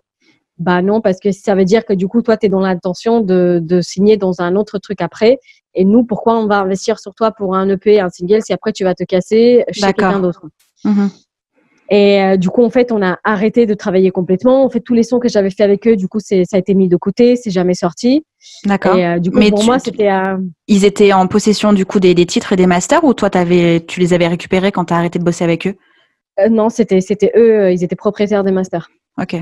Donc, du coup, moi, j'avais rien. Encore une fois, je m'étais dit, bah, écoute, là, je dois encore repartir de zéro. Mhm. Et pareil, donc, quand j'ai commencé à travailler avec eux, j'avais vraiment peur, tu vois, qu'ils me proposent encore un contrat Bien hyper sûr. long ou qu'ils me proposent, tu vois, de partir encore sur du rap français ou sur un truc qui me correspondait pas. Donc, j'avais grave peur quand on a commencé à travailler sur l'album et tout.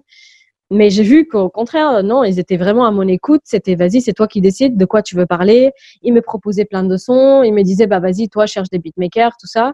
Au début, pareil, ça a été très difficile parce que j'arrivais pas à trouver le style de son que j'ai cherché. Mhm. Il y a plein de beatmakers à Paris, à Lyon, qui m'ont envoyé, même à Montpellier, qui m'ont envoyé des prods, mais c'était du rap très à la française. C'était D'accord. une trap très dark qui me correspondait pas. Moi, j'avais besoin d'un truc coloré, un truc qui bougeait et tout. Bien sûr. Et un jour, mon manager, il m'appelle, enfin non, c'était le directeur du label à l'époque, Mhm. qui m'appelle et qui me dit, écoute, Tracy, j'ai reçu une prod et franchement, au label, on est tous d'accord sur le fait que la prod déchire. Écoute-la et rappelle-moi. Ok. J'ai écouté la prod est défoncée. Je l'ai appelé tout de suite et je lui ai dit, mais c'est qui? Parce que je veux la prod. Il m'a dit, bah écoute, personne sait qui c'est, mais on m'a mis en contact avec cette personne. Bah, la semaine prochaine, tu vas monter sur Paris, essayer de travailler le son et on va aller voir ce qu'on peut faire. Ok. Donc, moi, tout de suite, je suis allée voir mon DJ, on a enregistré le son. Je l'ai envoyé au gars. La semaine d'après, je suis montée sur Paris. J'ai rencontré le gars. Alors, le gars, il payait pas de mine. C'était un gars, on dirait, c'est un daron. Tu le vois arriver, il ressemble à un daron. Et par contre, le gars, il a travaillé avec la télé, il a travaillé avec des chanteurs hyper connus, il a travaillé avec des Américains, enfin, c'est vraiment un gars qui a 4 enfants, qui a son studio à la maison, qui est vraiment 100% dédié à la musique et il sait exactement dans quelle direction il va. Mhm. Et je me suis dit, bah, en fait, il n'y a que toi qui connais le style que je veux, en fait. Et du coup, on s'est calé sur le fait que lui, il allait réaliser à l'album. J'allais prendre des prods différentes, mais lui, il allait faire en sorte qu'on allait avoir une cohérence Bien sûr. par rapport au son pour que, du coup, l'album soit cohérent. Ok. Et c'est parti de là. Du coup, cette rencontre-là, ça m'a permis aussi de m'ouvrir. Tu vois, finalement, j'avais un style de son que je kiffais. Et c'est lui qui m'a orienté en mode, vas-y, là, tu peux essayer un flow comme ça. Là, regarde, ta mélodie que tu fais, elle est cool, mais vas-y, tu sais, ça serait mieux si on met ce type d'effet. Et vas-y, viens, on essaie ça et ça. Et à chaque fois que j'étais bloquée sur un son, je lui disais, écoute, là, j'ai cette idée, mais je sais que c'est pas ouf. Il me disait, bah, écoute, attends, j'ai fait un truc. Et du coup, il coupait mon flow. Tu vois, il le mettait sur le son où il disait, bah, en fait, là, c'est la prod qui va pas. Donc, il me changeait un truc sur la prod et là, je disais, bah, là, ça, c'est beaucoup mieux. Et en fait, c'est parti de là. Ok. Les prods, c'est plusieurs personnes qui ont fait des prods pour toi et lui, à chaque fois, il mettait la couleur de ton univers, c'est ça? Bah, en fait, on va dire que sur l'album, elle a 13 chansons. On va dire que lui, il a fait 7 Ok. prods. Ok. Après, j'ai eu des prods de mon DJ, donc de Comics del Biagio. J'ai eu des prods de DJ Visso aussi. Mhm. Et d'autres gars. Et en fait, lui, il a fait en sorte que ça soit tout sur la même longueur d'onde au niveau D'accord. des effets, Ok, au oui. niveau des types de flows, au Mhm. niveau de l'énergie que je mettais et au niveau de la manière dont ça allait être mixé. Bien sûr. Ok. Dans toutes les prods que tu as reçues, il n'y a pas eu une nana qui t'a envoyé quelque chose? Non. Ok. Elles sont où les Non, meufs? ouais.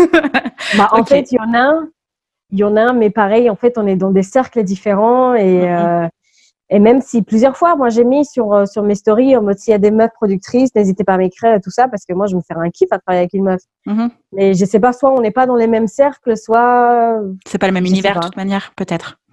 Peut-être qu'ils sont sur un autre style de rap, je sais pas du tout, mais pour l'instant, Ok. j'ai pas encore travaillé avec des productrices. Ok. Pourtant, je connais des DJ filles.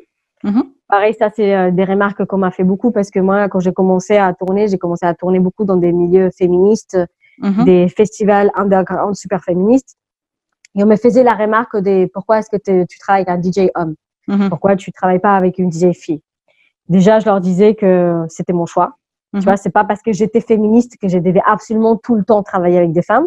Mhm. Que du coup, l'égalité, c'était ça. C'était justement pouvoir apprendre des hommes et que les hommes puissent apprendre de nous aussi. Absolument. Et que c'était super intéressant de ramener des hommes dans ces milieux underground féministes. Ça leur faisait voir, tu vois, d'autres manières de penser, mais que ça restait quand même mon choix. Et c'était l'artistique qui était le plus important, qui était en dessus du genre et du sexe et de l'idéologie. C'était vraiment l'artistique. Si moi je connectais artistiquement avec quelqu'un, bah en fait c'était ça qui primordial. Même si lui connaissait rien en féminisme, bah c'est pas grave, il allait apprendre avec moi au fur et à mesure. Mais c'était l'artistique d'abord. Oui, absolument. Puis c'est vrai que ce genre de manière de penser permet de faire évoluer les mentalités des personnes qui t'entourent. Donc autant être aussi ouverte et inclusive dans le genre que d'être tout le temps entre femmes pour être entre femmes, si tu vois, et nourrir ce cercle-là comme ça, on reste entre nanas, etc., etc. Donc non, je trouve que c'est une bonne manière de voir les choses et de penser. Après, il y a un truc qui commence à me peser aussi parce que maintenant tout le monde m'identifie comme une rappeuse féministe et tout, et moi j'ai pas peur de le dire, même si au début on m'a dit essaye de pas trop utiliser le mot féministe parce que c'est un mot très fort et très connoté, etc.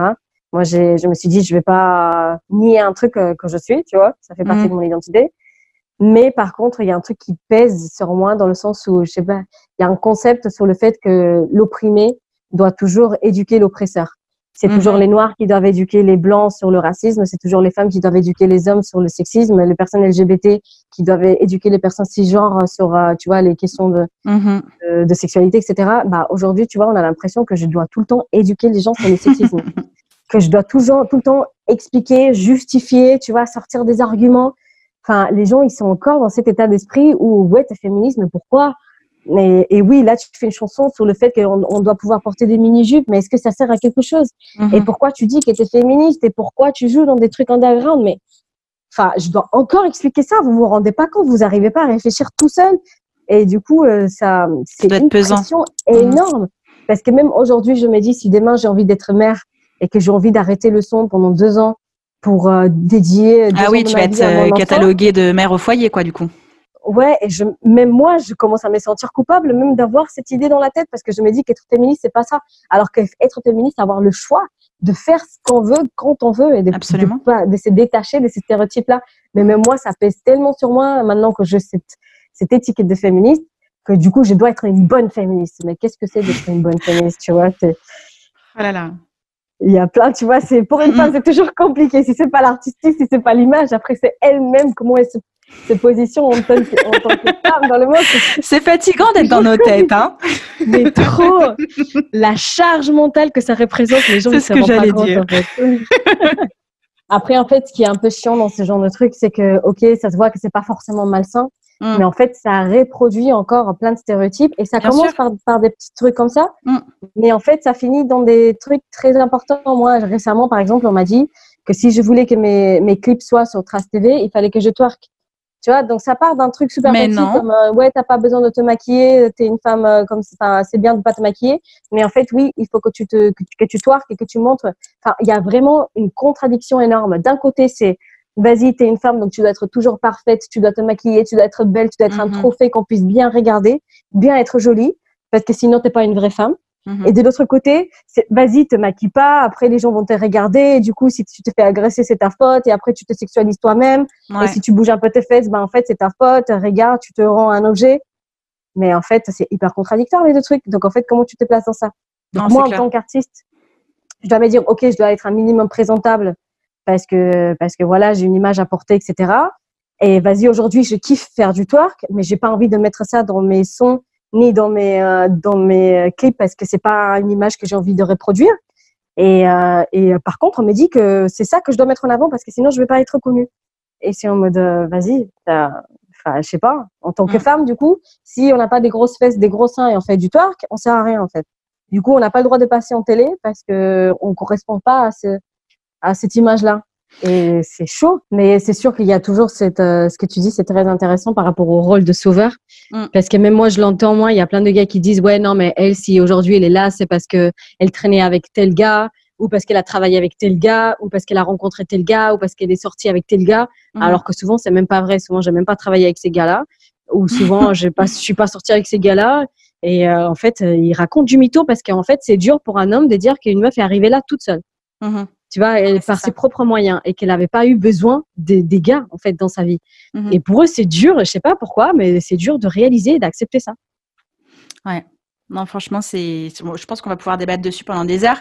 Est-ce qu'on peut revenir un petit peu sur ta signature du coup, dans ce nouveau signature, tu avais signé un contrat du coup dans le nouveau label? Ouais, du coup, on a signé un contrat. Et voilà, donc on travaillé ton album, ok. Et au niveau, parce que ensuite, entre le moment où je t'ai vu au Printemps de Bourges, t'as bossé à fond. Moi, je te suivais un peu sur les réseaux. Et puis un jour, je t'ai vu à la prog de l'Eurovision. Normal. Est-ce qu'on peut m'expliquer un peu ce qui s'est passé entre-temps? Ouais, alors en fait, c'était pareil, des trucs de hasard. Donc, je pense qu'il y avait des gens de The Voice qui m'avaient vu au Printemps de Bourges et qui m'avaient suivi sur YouTube, etc. Et en fait, qui m'appelaient souvent pour que je fasse The Voice. Okay. Donc, un jour, je suis allée sur Paris et mon manager m'a dit, vas-y, ces gars-là et Marcel, viens, on le rencontre et tu lui expliques pourquoi tu veux pas faire The Voice. Donc, je rencontre le gars. C'était qui? C'était Bruno. Ouais, Bruno Berberes, ok. Voilà, c'est ça. Et du coup, je lui explique que dans l'hip-hop, on fait pas de reprise, que tu vois, moi, c'est pas, il y a pas question que je fasse une reprise, ça fait pas partie de mon identité musicale et que je me vois pas trop dans ce type de télé-réalité, que même, voilà. Et lui, il me disait non, mais ça peut t'ouvrir plein de portes, ça peut t'exposer, tu auras un public et tout ça. Je disais ouais, ok, mais un public à quel prix? Tu vois, moi, j'étais déjà un peu sûre de ce que je voulais, quel type de public je voulais attirer, tout ça. Et je lui dis, écoute, je vais réfléchir. Parce que, tu sais, Bruno, il peut bien essayer de te convaincre. Donc, ok, je lui dis, écoute, je vais réfléchir. Ok, donc moi, avec mon manager, on s'était dit très clairement, on n'allait pas faire ça. Mais bon, on a rencontré les gars, on ne sait jamais sur quoi ça peut amener demain. Du coup, nous, on avait commencé à faire des sons pour l'album. Et du coup, une fois qu'on avait eu 3-4 bonnes chansons, on avait commencé à les envoyer à des pros, à des gens dans l'industrie musicale pour qu'ils nous donnent un peu des retours, tu vois, qu'ils nous disent plus ou moins ça c'est cool, ça c'est un tube, ça c'est pas un tube, ça c'est pas bien, ça il faut le retravailler, des trucs comme ça. Pour qu'on sache en fait si on allait bien sur la bonne direction au niveau de l'album et si ça allait marcher ensuite. Et en fait, du coup, on avait envoyé 2-3 sons à Bruno et pam, quelques semaines après, Bruno a appelé mon manager, enfin le directeur de label, parce qu'il faut que j'arrive après, le directeur de label à l'époque, qui est devenu mon manager aujourd'hui. Et en fait, il a appelé en disant, écoute, on a un truc qui peut être très intéressant pour Tracy. Je sais qu'elle veut pas faire de voice, mais là, par exemple, on est en train d'organiser une émission qui s'appelle Destination Eurovision. C'est un truc qui est hyper porté sur l'Europe et le monde entier parce que c'est connu dans tout le monde. Et je pense que, tu vois, son parcours migratoire, sa multiculturalité peut très bien rentrer là-dedans. En plus, j'ai écouté sur son album, elle a une chanson trilingue. Bah, c'est parfait. En plus, c'est hyper dansant. C'est très différent à ce qu'on a entendu déjà dans l'Eurovision, tout ça. Et vas-y, on aimerait bien, tu vois, la mettre dans le vivier des gens qu'on veut proposer. Du coup, mon manager disait, bah écoute, là, c'est quand même assez intéressant. Vas-y, je vais demander à Tracy. Donc, il m'a appelé. Moi, j'étais là en mode, l'Eurovision, c'est pas trop du rap, je comprends pas trop. Déjà, j'étais grave sur la réserve. En mode, déjà, dans l'Eurovision, il n'y a pas de rap. Donc, en fait, je vais me faire insulter par les gens parce que ça correspond pas du tout au style qu'ils attendent. De deux, c'est pour représenter la France, alors que je suis pas du tout française. Je pense que c'est un peu trop osé. Et du coup, j'ai essayé, tu vois, de regarder le côté négatif d'abord. Après, il a commencé à me dire, mais écoute, ça peut vraiment nous ouvrir plein de portes. Du coup, en fait, tu arrives vraiment avec une chanson qui est à toi. Donc, on pourra vraiment parler de ton histoire et de comment tu es arrivé en France, etc. Donc, on peut vraiment mettre en avant tout ce que tu essayes de mettre en avant dans ta musique et dans ta vie actuelle, ta vie de tous les jours. Et je me disais, bah écoute, c'est vrai que ça, c'est vrai. Et en plus, c'est positif parce que ça me permet aussi de dire qu'en France, il n'y a pas que des Français de souche. Il y a plein de diversité culturelle, il y a plein des gens très différents, des couleurs de peau différents, qui viennent des parcours et des pays différents. Et c'est important de dire qu'on mérite d'être là, qu'on mérite d'être représenté à la télé. Et pareil pour le rap. Le rap est la musique la plus entendue et la plus vendue en France, mais il n'y a jamais de rap dans ce type d'émission. Donc, je me suis dit, bah, écoute, c'est intéressant pour moi. Je sais que les rappeurs, ils veulent pas se mouiller, mais moi, j'ai rien à perdre. Donc, vas-y, je me mouille et je vais dans ce truc. Donc, pareil, on s'est dit, vas-y, on y va. Après, on m'a dit qu'il fallait que je fasse une reprise, alors que moi, je n'étais pas au courant. Une fois que j'étais sélectionnée et tout, on m'a dit qu'il fallait que je fasse une reprise. Donc, je me suis dit, bon, là, c'est trop tard pour faire un pas en arrière. Et j'aurais dit, par contre, si je fais une reprise, je la fais en anglais et c'est une chanson de rap. Au début, ils m'ont dit non, mais c'est mieux de faire une chanson en français parce que les gens vont plus s'identifier avec. Si tu fais une chanson en anglais, il faut que tu fasses une chanson super connue. Et j'étais là en mode, vas-y, c'est moi qui choisis. Donc, j'ai choisi la chanson d'Eminem. Et voilà, donc je me suis dit, vas-y, même si c'est pas trop ce que j'avais envie de faire, j'y vais avec ça et voilà. Et donc, pareil, en fait, la journée hyper stressante, trop de pression, trop d'interviews, trop de trucs. Déjà, en fait, ils ont voulu que je fasse une choré. Donc, moi, j'étais hyper chaude et tout. Donc, ça a duré. On avait 2 jours de répète. Ok. Sur les 2 jours des répètes, j'avais peut-être 1 heure chaque fois. Wow. Donc, j'arrive sur Paris. On m'amène dans les studios. Donc, là, j'ai 30 minutes avec une coach vocale. Et après, j'ai 30 minutes sur scène où on regarde tout ce qui est la technique. Donc, en fait, c'est la première fois que je vais utiliser des ears, en fait, des moniteurs dans les oreilles. Ouais. Donc, on m'explique au niveau des volumes comment ça marche. On règle un peu les voix, le micro, etc. Il me demande si j'entends bien. Donc, j'ai 1 heure ce jour-là. Le lendemain, on me rappelle, OK, j'ai encore 15 minutes de coach vocal. Et après, j'ai 15 minutes pour travailler une choré avec 6 danseurs. Et je leur dis, 15 minutes, vous êtes sérieux? OK, donc j'arrive à la salle. Ils m'expliquent la choré. Bam, bam, bam, bam. Je suis là en mode, wesh, attends, il y a trop de trucs à retenir là. Donc, je filme la choré pour après pouvoir la regarder. Et après, ils me disent, OK, là, on t'a expliqué la choré. Par contre, là, tu vas devoir changer de sens. Là, tu vas devoir regarder là-bas. J'étais là en mode, ah non, attends, là, il y a trop d'infos. Et ils me disent, là, tu es dans la salle, mais tu vas voir quand tu vas monter sur la scène, tu vas la voir différemment et tu vas mieux capter. OK. Donc, les 15 minutes finissent. Moi, je suis là dans les loges en train de faire ma choré. Je regarde ma vidéo, je suis en train de faire ma choré en mode, vas-y, il faut pas que j'oublie la choré. Après, on me monte sur la scène. Pareil, j'ai une demi-heure pour refaire la choré avec les danseurs sur scène. Et pareil, pour savoir qu'en fait, il y a 5 caméras qui me regardent. À quel moment dans la choré, il faut que je regarde quelle caméra? À quel moment est-ce qu'il faut que je tourne la tête vers la caméra? À quel moment il faut que je regarde le public? Donc là, je suis en panique totale, en mode, vas-y, il faut que je retienne ma chanson, il faut que je fasse mes notes, il faut que je fasse mon flow, il faut que je fasse la choré en même temps, il faut que je sache quelle caméra je dois regarder. L'angoisse. Et en plus, il y a toute cette pression, tu vois, t'es à la télé, quoi. C'est ça. Il n'y a pas qu'un public, t'es à la télé. Grave. Wow. Et moi, j'étais là en mode, vas-y, je sais pas si je peux faire ça, mais je suis là en mode, vas-y, tu peux le faire. Si t'es là, c'est parce que tu peux le faire. Si tu te trompes, c'est pas grave, c'est l'énergie. Donc, vas-y, je suis là en train de faire ma choré, j'ai rentré à mon hôtel, je suis en train de faire ma choré tout le temps avec la choré là en tête. J'ai fait mes vocalises et pareil, du coup, je vais aller me faire les ongles parce que je me suis jamais mis des faux ongles dans ma vie. Mais là, tu vois, comme il va y avoir la télé sur ma tête et sur mes mains, je me dis, vas-y, je vais aller me faire les ongles. Non, pareil, j'arrive le lendemain avec des ongles trop bizarres, je sais même pas qui je suis, je me reconnais pas. Donc après, tu passes toute la journée à faire du make-up, de la coiffure, des trucs, et ils sont là tout le temps sur toi avec des lumières et tout. Je suis là, ok, ça va bien se passer. Et en fait, mon spectacle, je me souviens même pas de ce qui s'est passé. Pour moi, c'était comme si j'étais droguée et mon corps, c'était mécanique, tu vois, il est allé tout seul. Parce que tout le monde autour de moi, même mon DJ, en fait, je l'ai ramené sur l'expérience avec moi. En fait, il avait rien à faire parce que dans ce type de live, en fait, il y a rien qui est joué en live. Ouais, t'es un BBO. Voilà, c'est ça. Et en fait, lui, il faisait semblant de scratcher, alors qu'en fait, il scratchait pas du tout. Énorme. Et même lui, il était en train de stresser de ouf. Et ils me regardaient tous en mode, pourquoi tu stresses pas? Et moi, j'étais là en mode, c'est cool. J'étais droguée. C'est comme si j'étais droguée, en fait. Je comprenais pas ce qui s'est passé. Et du coup, j'ai fait mon live, tout le monde trop chaud. Ouais, c'était trop bien, t'as bien géré, t'as regardé les caméras, tout ça. J'étais là en mode, ah ouais, je me souviens même pas. Énorme. Donc aujourd'hui, je me souviens même pas ce qui s'est passé. Quand je regarde les images, j'ai même pas envie de regarder. Des fois, j'ai une tête de biatch tellement ça se voit, je regarde dans le vide.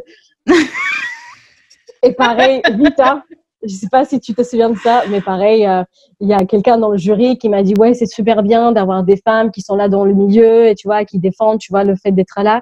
Et Vita qui répond ah non, c'est pas vrai. Écoute, moi, je suis une femme et je travaille beaucoup avec des rappeurs et je me suis jamais sentie mal ni pas à ma place et des trucs comme ça. J'étais là en mode, même, pourquoi tu dis ça?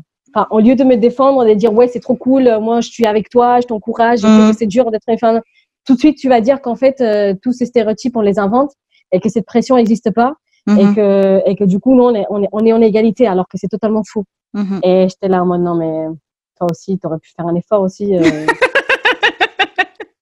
Encore une fois, on te rappelle que t'es femme. Énorme. Encore une fois, on te rappelle que t'es femme et qu'en plus, les femmes, elles vivent pas les mêmes choses que toi et du coup, en fait, ça dénigre complètement ton histoire personnelle. Et c'est en mode, non, mais vas-y, en fait, personne me comprend. Du coup, je suis totalement incomprise par tout le monde et là, on va croire que j'invente en fait toutes ces histoires sur le sexisme. Mais voilà. Du coup, t'étais partie de là et après, on a commencé à faire plus de dates et plus de trucs et on a continué notre route, quoi. Ok. Et donc cette expérience-là, ça a été difficile sur le moment, mais ensuite ça a été pour toi des nouvelles portes qui s'ouvrent, encore plus de trucs positifs. Ouais, ça a eu ça a été très positif parce que du coup, ça m'a permis de m'exposer dans le reste de l'Europe. Donc, il y a plein de gens qui m'ont contacté, tu vois, en Allemagne, en Espagne, dans d'autres pays, qui m'avaient vu grâce à cette émission. Et du coup, j'ai eu ma base de followers s'est grave ouverte, tu vois, à d'autres pays. Donc ça, c'était vraiment cool. Après, au début, au niveau du hip-hop, tu vois, il me disait, ouais, mais tu viens du truc de l'Eurovision, pourquoi t'as fait ça? Tu vois, j'ai un peu perdu des crédibilités, mais en fait, tout de suite, j'ai montré que j'avais vraiment un projet vrai en dehors de l'Eurovision. Tu vois, je ne dépendais pas que de l'Eurovision. Je faisais déjà des dates en live, je faisais des concours, je faisais des battles. Je pouvais pas perdre ma crédibilité. Et tout de suite, en fait, j'ai perdu un peu cette étiquette Eurovision. Les gens qui s'est déplacés sur mon live, ils voyaient comment j'avais gradé l'énergie, comment je faisais le public sauter et tout. Donc, ils me disaient, OK, elle, c'est une vraie artiste. C'est pas juste un truc qu'on a inventé pour l'émission d'Eurovision. Elle a vraiment un parcours derrière, elle bosse et tout. Donc, en fait, j'ai tout de suite perdu cette étiquette-là et je continue à faire ma vie en tant que rappeuse. Et du coup, j'ai pas du tout dépendu de ça, tu vois. J'ai pas vendu mon projet en tant finaliste de l'Eurovision ni rien. Enfin, c'était vraiment OK. C'est une artiste rap, elle a sorti son premier album. Et j'ai défendu mon album avant tout, en fait.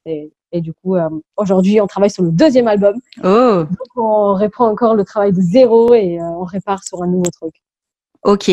Avant de rapidement parler de ça, t'étais au courant? Enfin, c'était pas du tout organisé que tu sois en même temps avec Sylvane, avec Doudson, qui sont aussi du coup lyonnais. Moi, j'étais comme une dingue de voir le gang de Lyon arriver à la télé comme ça, là. En plus, milieu urbain, rap. Moi, Sylvane avec Sylvane, non. Mais bon, à la base, c'est Cassius, tu vois. Moi, je connaissais en tant que Cassius. Mais c'était hyper énorme, en fait. Et ça donne une ouverture sur la possibilité d'atteindre ça. Tu sais, je trouvais ça hyper encourageant et inspirant pour les personnes qui se développent, qui font de la musique qui est pas forcément mainstream tout de suite. Je trouvais ça génial que vous soyez tous les trois sur cette édition là, quoi. Mais grave, mais moi j'étais grave choquée parce que j'ai vu ça arriver le jour où ils ont annoncé tous les finalistes. Et en fait, j'ai regardé la tête de Cassius et je me suis dit, attends, Sylvane, je sais pas qui c'est, mais cette tête, elle me parle.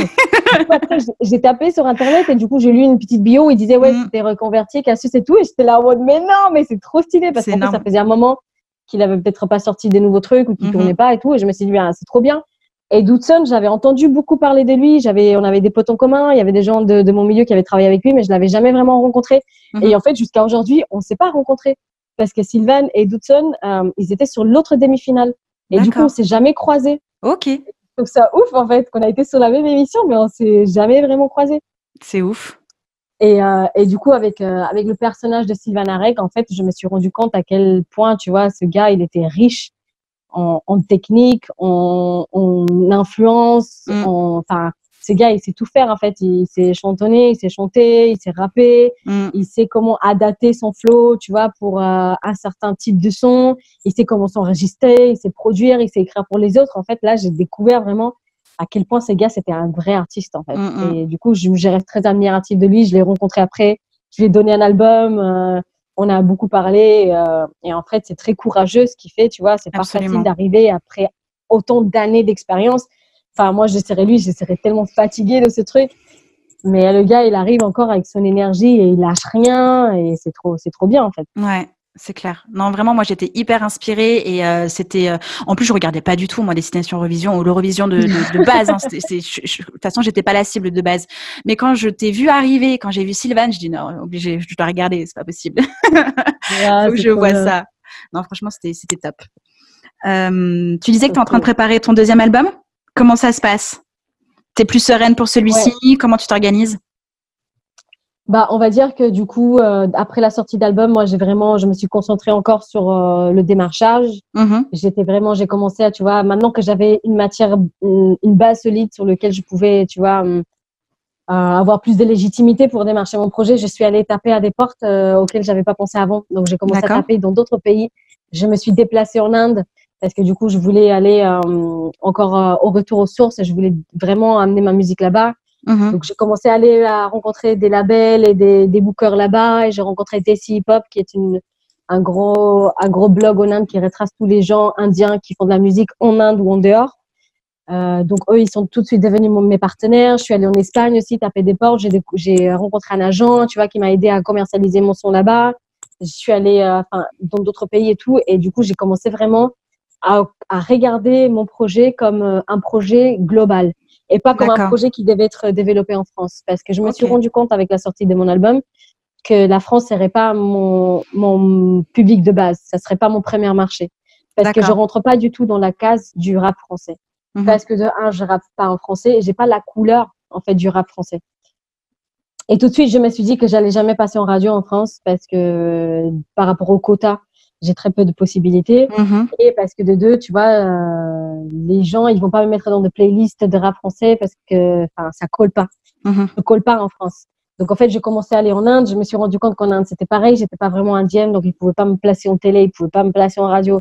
Je parle pas hindi, donc en fait, pour les interviews, ça pouvait être compliqué. Mais bon, j'ai commencé à rentrer dans des réseaux, je commence à faire des lives, ok, très bien. En Espagne, c'est pareil. En Espagne, là, ce qui est primordial, c'est le reggaeton. Je rentre pas dans cette case-là. Mais je parle espagnol, du coup, je peux bien répondre aux interviews. Donc, en fait, pour eux, c'est intéressant. Et en fait, tu vois, dans tous ces marchés, je rentre plus ou moins, mais je rentre pas vraiment. Donc, en fait, je continue, tu vois, à regarder ma musique comme un truc qui est très ouvert et qui est pour tout le monde, mais pour personne en même temps. J'ai pas envie qu'on me case et me dise, Tracy, c'est du rap français, c'est du rap espagnol, c'est du rap indien. Tracy, c'est du rap et c'est une artiste, point. Et du coup, aujourd'hui, j'ai vraiment envie d'expérimenter encore plus et de prendre plus de risques. J'ai plusieurs singles en espagnol qui vont sortir. Avant, j'avais vraiment peur, tu vois, de sortir de la musique en espagnol parce que j'étais en France, alors qu'aujourd'hui, je m'en fous. Je sais que j'ai un public en Espagne et je sais que j'ai envie de parler de rap en espagnol parce que ça fait partie de mon identité. Et du coup, je vais le faire. Le rap français, je le travaille encore. C'est encore très dur pour moi d'écrire en français parce que j'ai un accent et je fais des fautes d'accords et des trucs comme ça. C'est encore dur, mais j'y m'y mets aussi, doucement. Et j'aimerais bien sortir des singles en français aussi parce que c'est pour faire un clin d'œil à mon public français et pour dire que je peux le faire et que j'ai envie de le faire. Et la France, ça fait partie de mon histoire et ça fait partie de mon parcours. Donc, en fait, je suis en pleine réflexion sur comment mélanger tout ça pour que ça soit cohérent et tout ça, quoi. Ok. Tu réfléchis à ça toute seule ou c'est en équipe avec ton label, avec ton nouveau manager? Pour l'instant, je réfléchis toute seule. Donc, on m'envoie des prods, j'aiguille les gens sur ce que je veux, sur ce que je veux pas. Et après, moi, je casse la tête à mon équipe tout le temps parce que j'ai trop d'idées. Donc, j'arrive, par exemple, l'autre jour, j'ai eu une réunion avec mon équipe en mode branding. Comment tu vas travailler, en fait, le fait que Tracy soit une marque en-delà de sa musique. Parce que j'ai envie, en fait, un peu comme Drake. Si tu regardes Drake, on s'en fout s'il va rapper, s'il va chanter. On va aller écouter son son parce que c'est Drake. On va aller acheter les chaussures parce que c'est Drake qui les porte. En fait, j'ai envie de construire la même chose. Que les gens aillent écouter ma musique, n'importe quel style je veux faire, et qu'ils aillent l'écouter parce que c'est moi qui le fais. Si demain, je porte... je sais pas, des boucles d'oreilles d'un style, j'ai envie que les gens le portent parce que c'est moi qui les a portés, parce que je sais les porter, parce que ça représente quelque chose. Si demain j'ai envie de parler de féminisme, les gens tout de suite ils vont savoir que ça vient de quelque part parce que c'est fondé sur, tu vois, toute mon histoire personnelle, sur les études que j'ai fait, tout ça, que ça vient pas de nulle part. Si demain j'ai envie de revendiquer un truc sur l'immigration, tu vois, c'est fondé, etc. Pareil, en fait, j'ai vraiment envie de travailler sur le côté branding. Et du coup, l'autre jour, j'ai cassé la tête à mon équipe sur vas-y, comment on peut faire ça, comment au niveau de l'image, comment on peut le mélanger avec le marketing, comment avec les réseaux sociaux, on peut mieux analyser mon public pour que je puisse mieux communiquer avec eux. Et ils étaient tous là en mode, mais toi, tu devais pas faire du son? En mode, oui, mais je fais du son, mais en même temps, je réfléchis à toutes ces choses-là. Il faut que vous m'aidiez à réfléchir parce que moi, j'ai pas les compétences pour réfléchir à ces choses-là. Et c'était là en mode, ouais, non, mais là, ça se voit, t'as regardé trop de tutos sur YouTube, il y a trop de trucs mélangés, il va falloir qu'on fasse un par un et tout. Et j'étais là en mode, ok, moi, j'ai sémé les graines, je sais que là, j'ai envie de travailler sur ces trucs-là pendant l'année, donc vas-y. Moi, j'ai fait ma partie du taf, maintenant, c'est à vous, tu vois, d'aller chercher les ressources, de voir comment on peut adapter ça à mon projet actuel, à l'état des choses, etc. Donc, tu vois, l'artiste ne travaille pas que sur la musique. Et en fait, quand tu passes trop de temps à travailler sur ces trucs-là, limite, tu oublies comment faire de la musique. Et c'est un peu comme ça quand je me retrouve aujourd'hui. Je suis en mode, vas-y, faut que je me remette à écrire, mais en fait, j'ai pas d'inspi. Je me suis rendu compte aussi que j'avais passé tellement de temps à faire de la musique happy et de la musique dansante qu'en fait, aujourd'hui, j'ai vraiment envie de faire de la musique dépressive, tu vois. Ok. Alors que je sais que, en fait, non, j'ai pas envie de mettre ça en musique parce que c'est pas ça que je veux transmettre dans ma musique, mais j'ai envie d'écrire des trucs dépressifs. Donc aujourd'hui, je suis juste en train d'écrire des récits et des poèmes pour évacuer un peu ces trucs négatifs et ces trucs dépressifs qu'on peut ressentir, pour après pouvoir être plus en forme pour écrire des trucs positifs et dansants.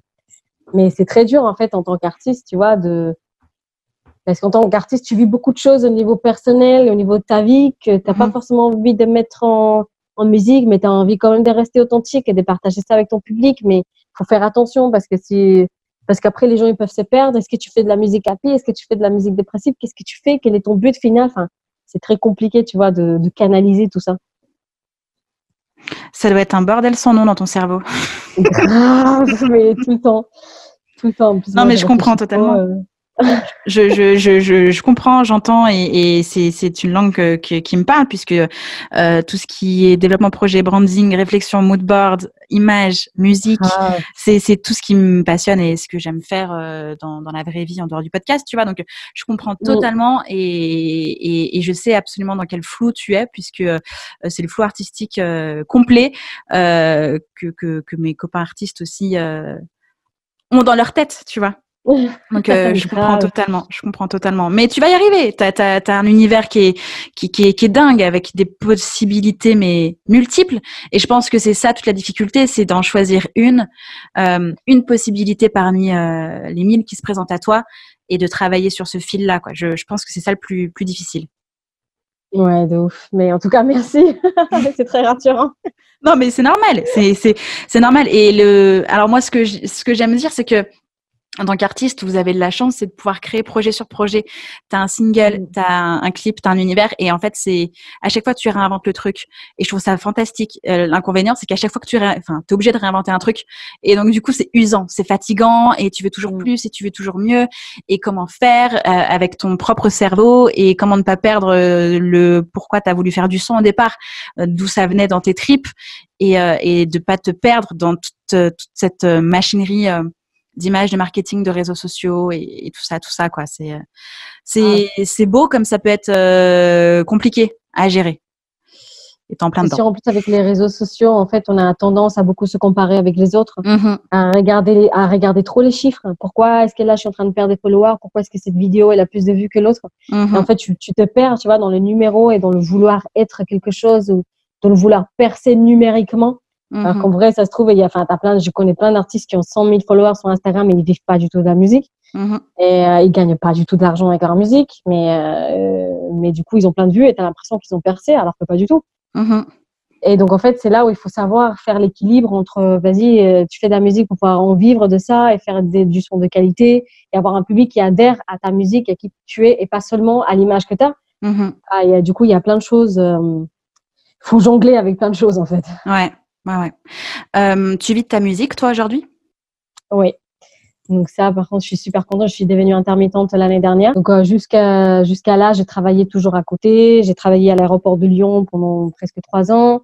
J'ai travaillé chez Keolis, qui est l'entreprise qui gère les transports en commun à Lyon. Donc, j'ai travaillé sur un projet qui visait à améliorer la sécurité des femmes dans les transports. Ok.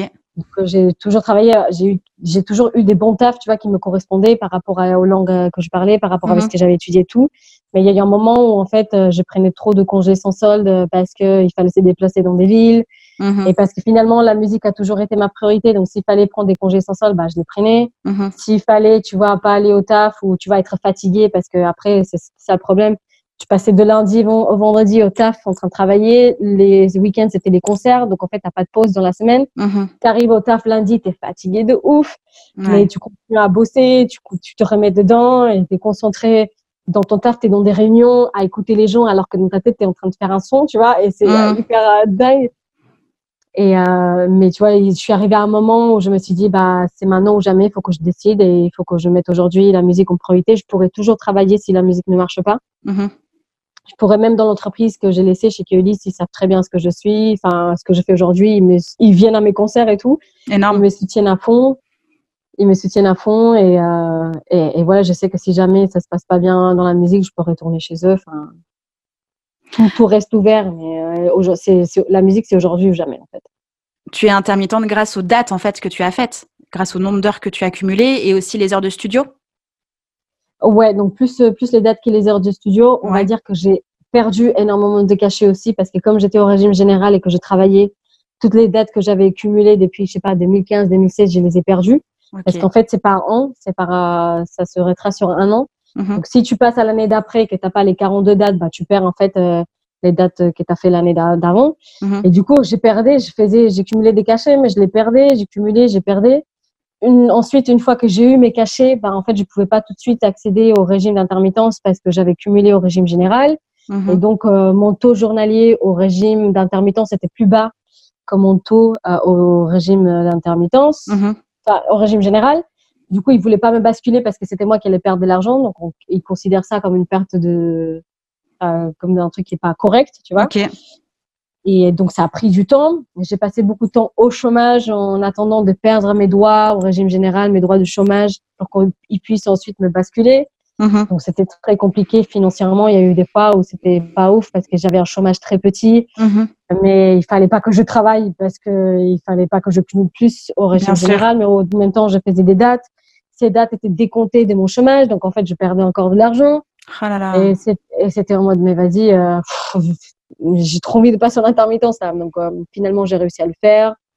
J'ai perdu mes dates au régime général. J'avais les dates cumulées qu'il me fallait pour l'intermittence. Je suis passée. Donc, j'ai pas aujourd'hui un taux journalier de ouf, mais j'ai un taux qui me permet de vivre correctement, de payer mon loyer, payer mes charges et tout. Donc, c'est bien.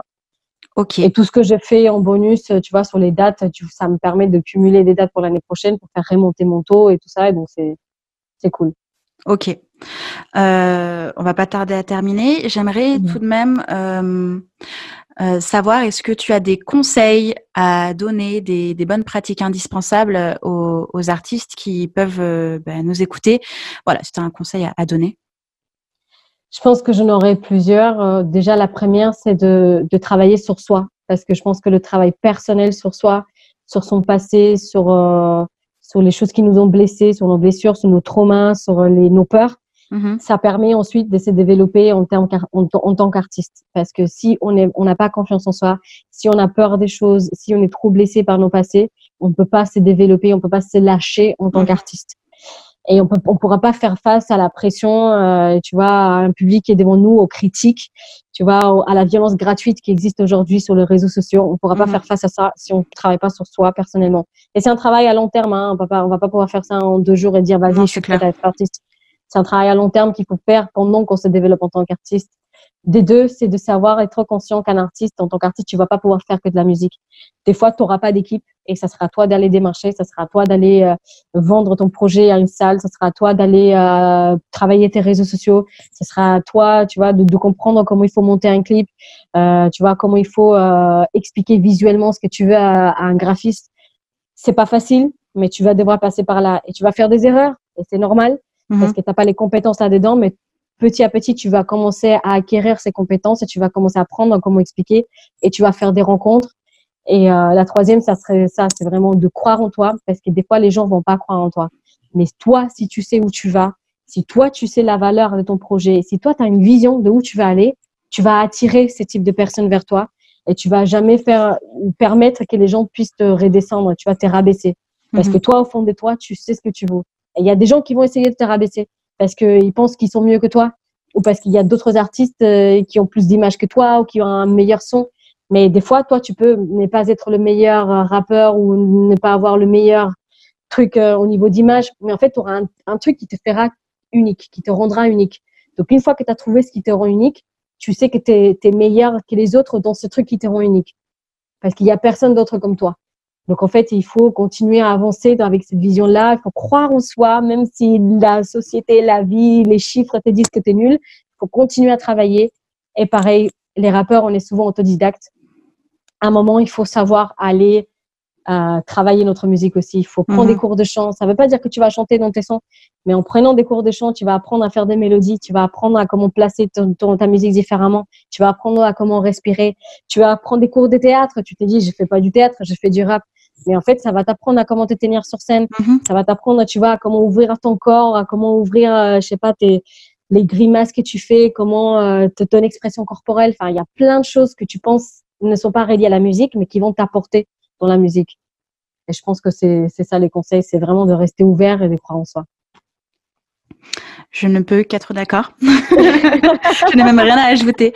J'aimerais tout de même que, vu que tu as quand même eu quelques mauvaises expériences avec des professionnels, est-ce que tu as un conseil à donner aux futurs professionnels, pas comment ils doivent se comporter parce qu'on ne va pas donner des cours d'éducation, mais voilà, un conseil pour les personnes qui veulent devenir booker, manager, tourneur, producteur, tout ça, qui sont en devenir ou qui sont en train de se développer ou qui sont déjà en place. Hein. C'est toujours cool d'avoir des conseils. Grave. Je pense que le plus important, c'est de communiquer et de rester transparent. Les artistes ont fait beaucoup d'erreurs aussi et on veut toujours aller trop vite et c'est très dur pour nous d'être patients. Donc, on peut des fois demander beaucoup. Mais je pense que le plus important pour un booker, un programmateur, c'est de vraiment être transparent avec l'artiste, lui dire, écoute, moi, là, je pense que t'es pas prêt. Toujours en étant bienveillant. Je pense que là, t'es pas prêt, ou je pense que là, il te reste ça à travailler, ou écoute, là, je peux pas t'amener faire un Olympien parce qu'en fait, t'as même pas un live de prêt ou tu vois, si demain tu fais un Olympia, est-ce que tes réseaux sont prêts? Est-ce que ton histoire est assez claire? Enfin, il faut aussi être transparent et communiquer bien avec l'artiste, lui dire pourquoi tu peux pas l'amener là où lui il va aller tout de suite, lui montrer les étapes que toi tu vois en termes de développement. Et toujours communiquer, être clair et bienveillant. C'est un travail d'équipe finalement. C'est pas le booker doit montrer qu'il est mieux que l'artiste, ni l'artiste doit montrer qu'il est mieux que le booker. Non, c'est vas-y, là vous allez mettre vos deux réseaux ensemble. Vous allez montrer en fait que vous avez des compétences différentes, mais que vous allez les mettre ensemble pour travailler en commun accord en fait. Vous allez dans la même direction, toujours en étant transparent et toujours en s'entraidant. Il y a des choses personnelles qui vont ressentir parce que il y a de l'humain derrière. Un booker qui arrive, il a ses propres problèmes, il a ses propres parcours, il a ses propres trucs, son propre stress. Un artiste pareil, en fait, des fois, il va avoir du clash, il va avoir des chocs culturels, idéologiques et des trucs comme ça. C'est normal, mais s'il y a de la communication et de la clarté, de la transparence, on en parle et on se dit pourquoi toi tu réagis mal quand je te dis ça et on se dit pourquoi t'es bloqué sur ces trucs-là et on en parle et on se dit ok, on sait comment communiquer, on sait comment avancer. Et c'est tout. Mais l'humain, ça peut être très difficile aussi et c'est normal, en fait. Yes. Je sais pas si c'était très clair. Non, si, c'est super clair. Non, mais moi, j'ai tout compris. Hein, mais non, c'est super clair et c'est la base. C'est la base. Donc, je n'ai même rien à rajouter là non plus puisque voilà, tout est dit. Bon, moi, je crois que j'ai plus de questions. Est-ce que tu as des choses à rajouter ou est-ce qu'on a fait le tour?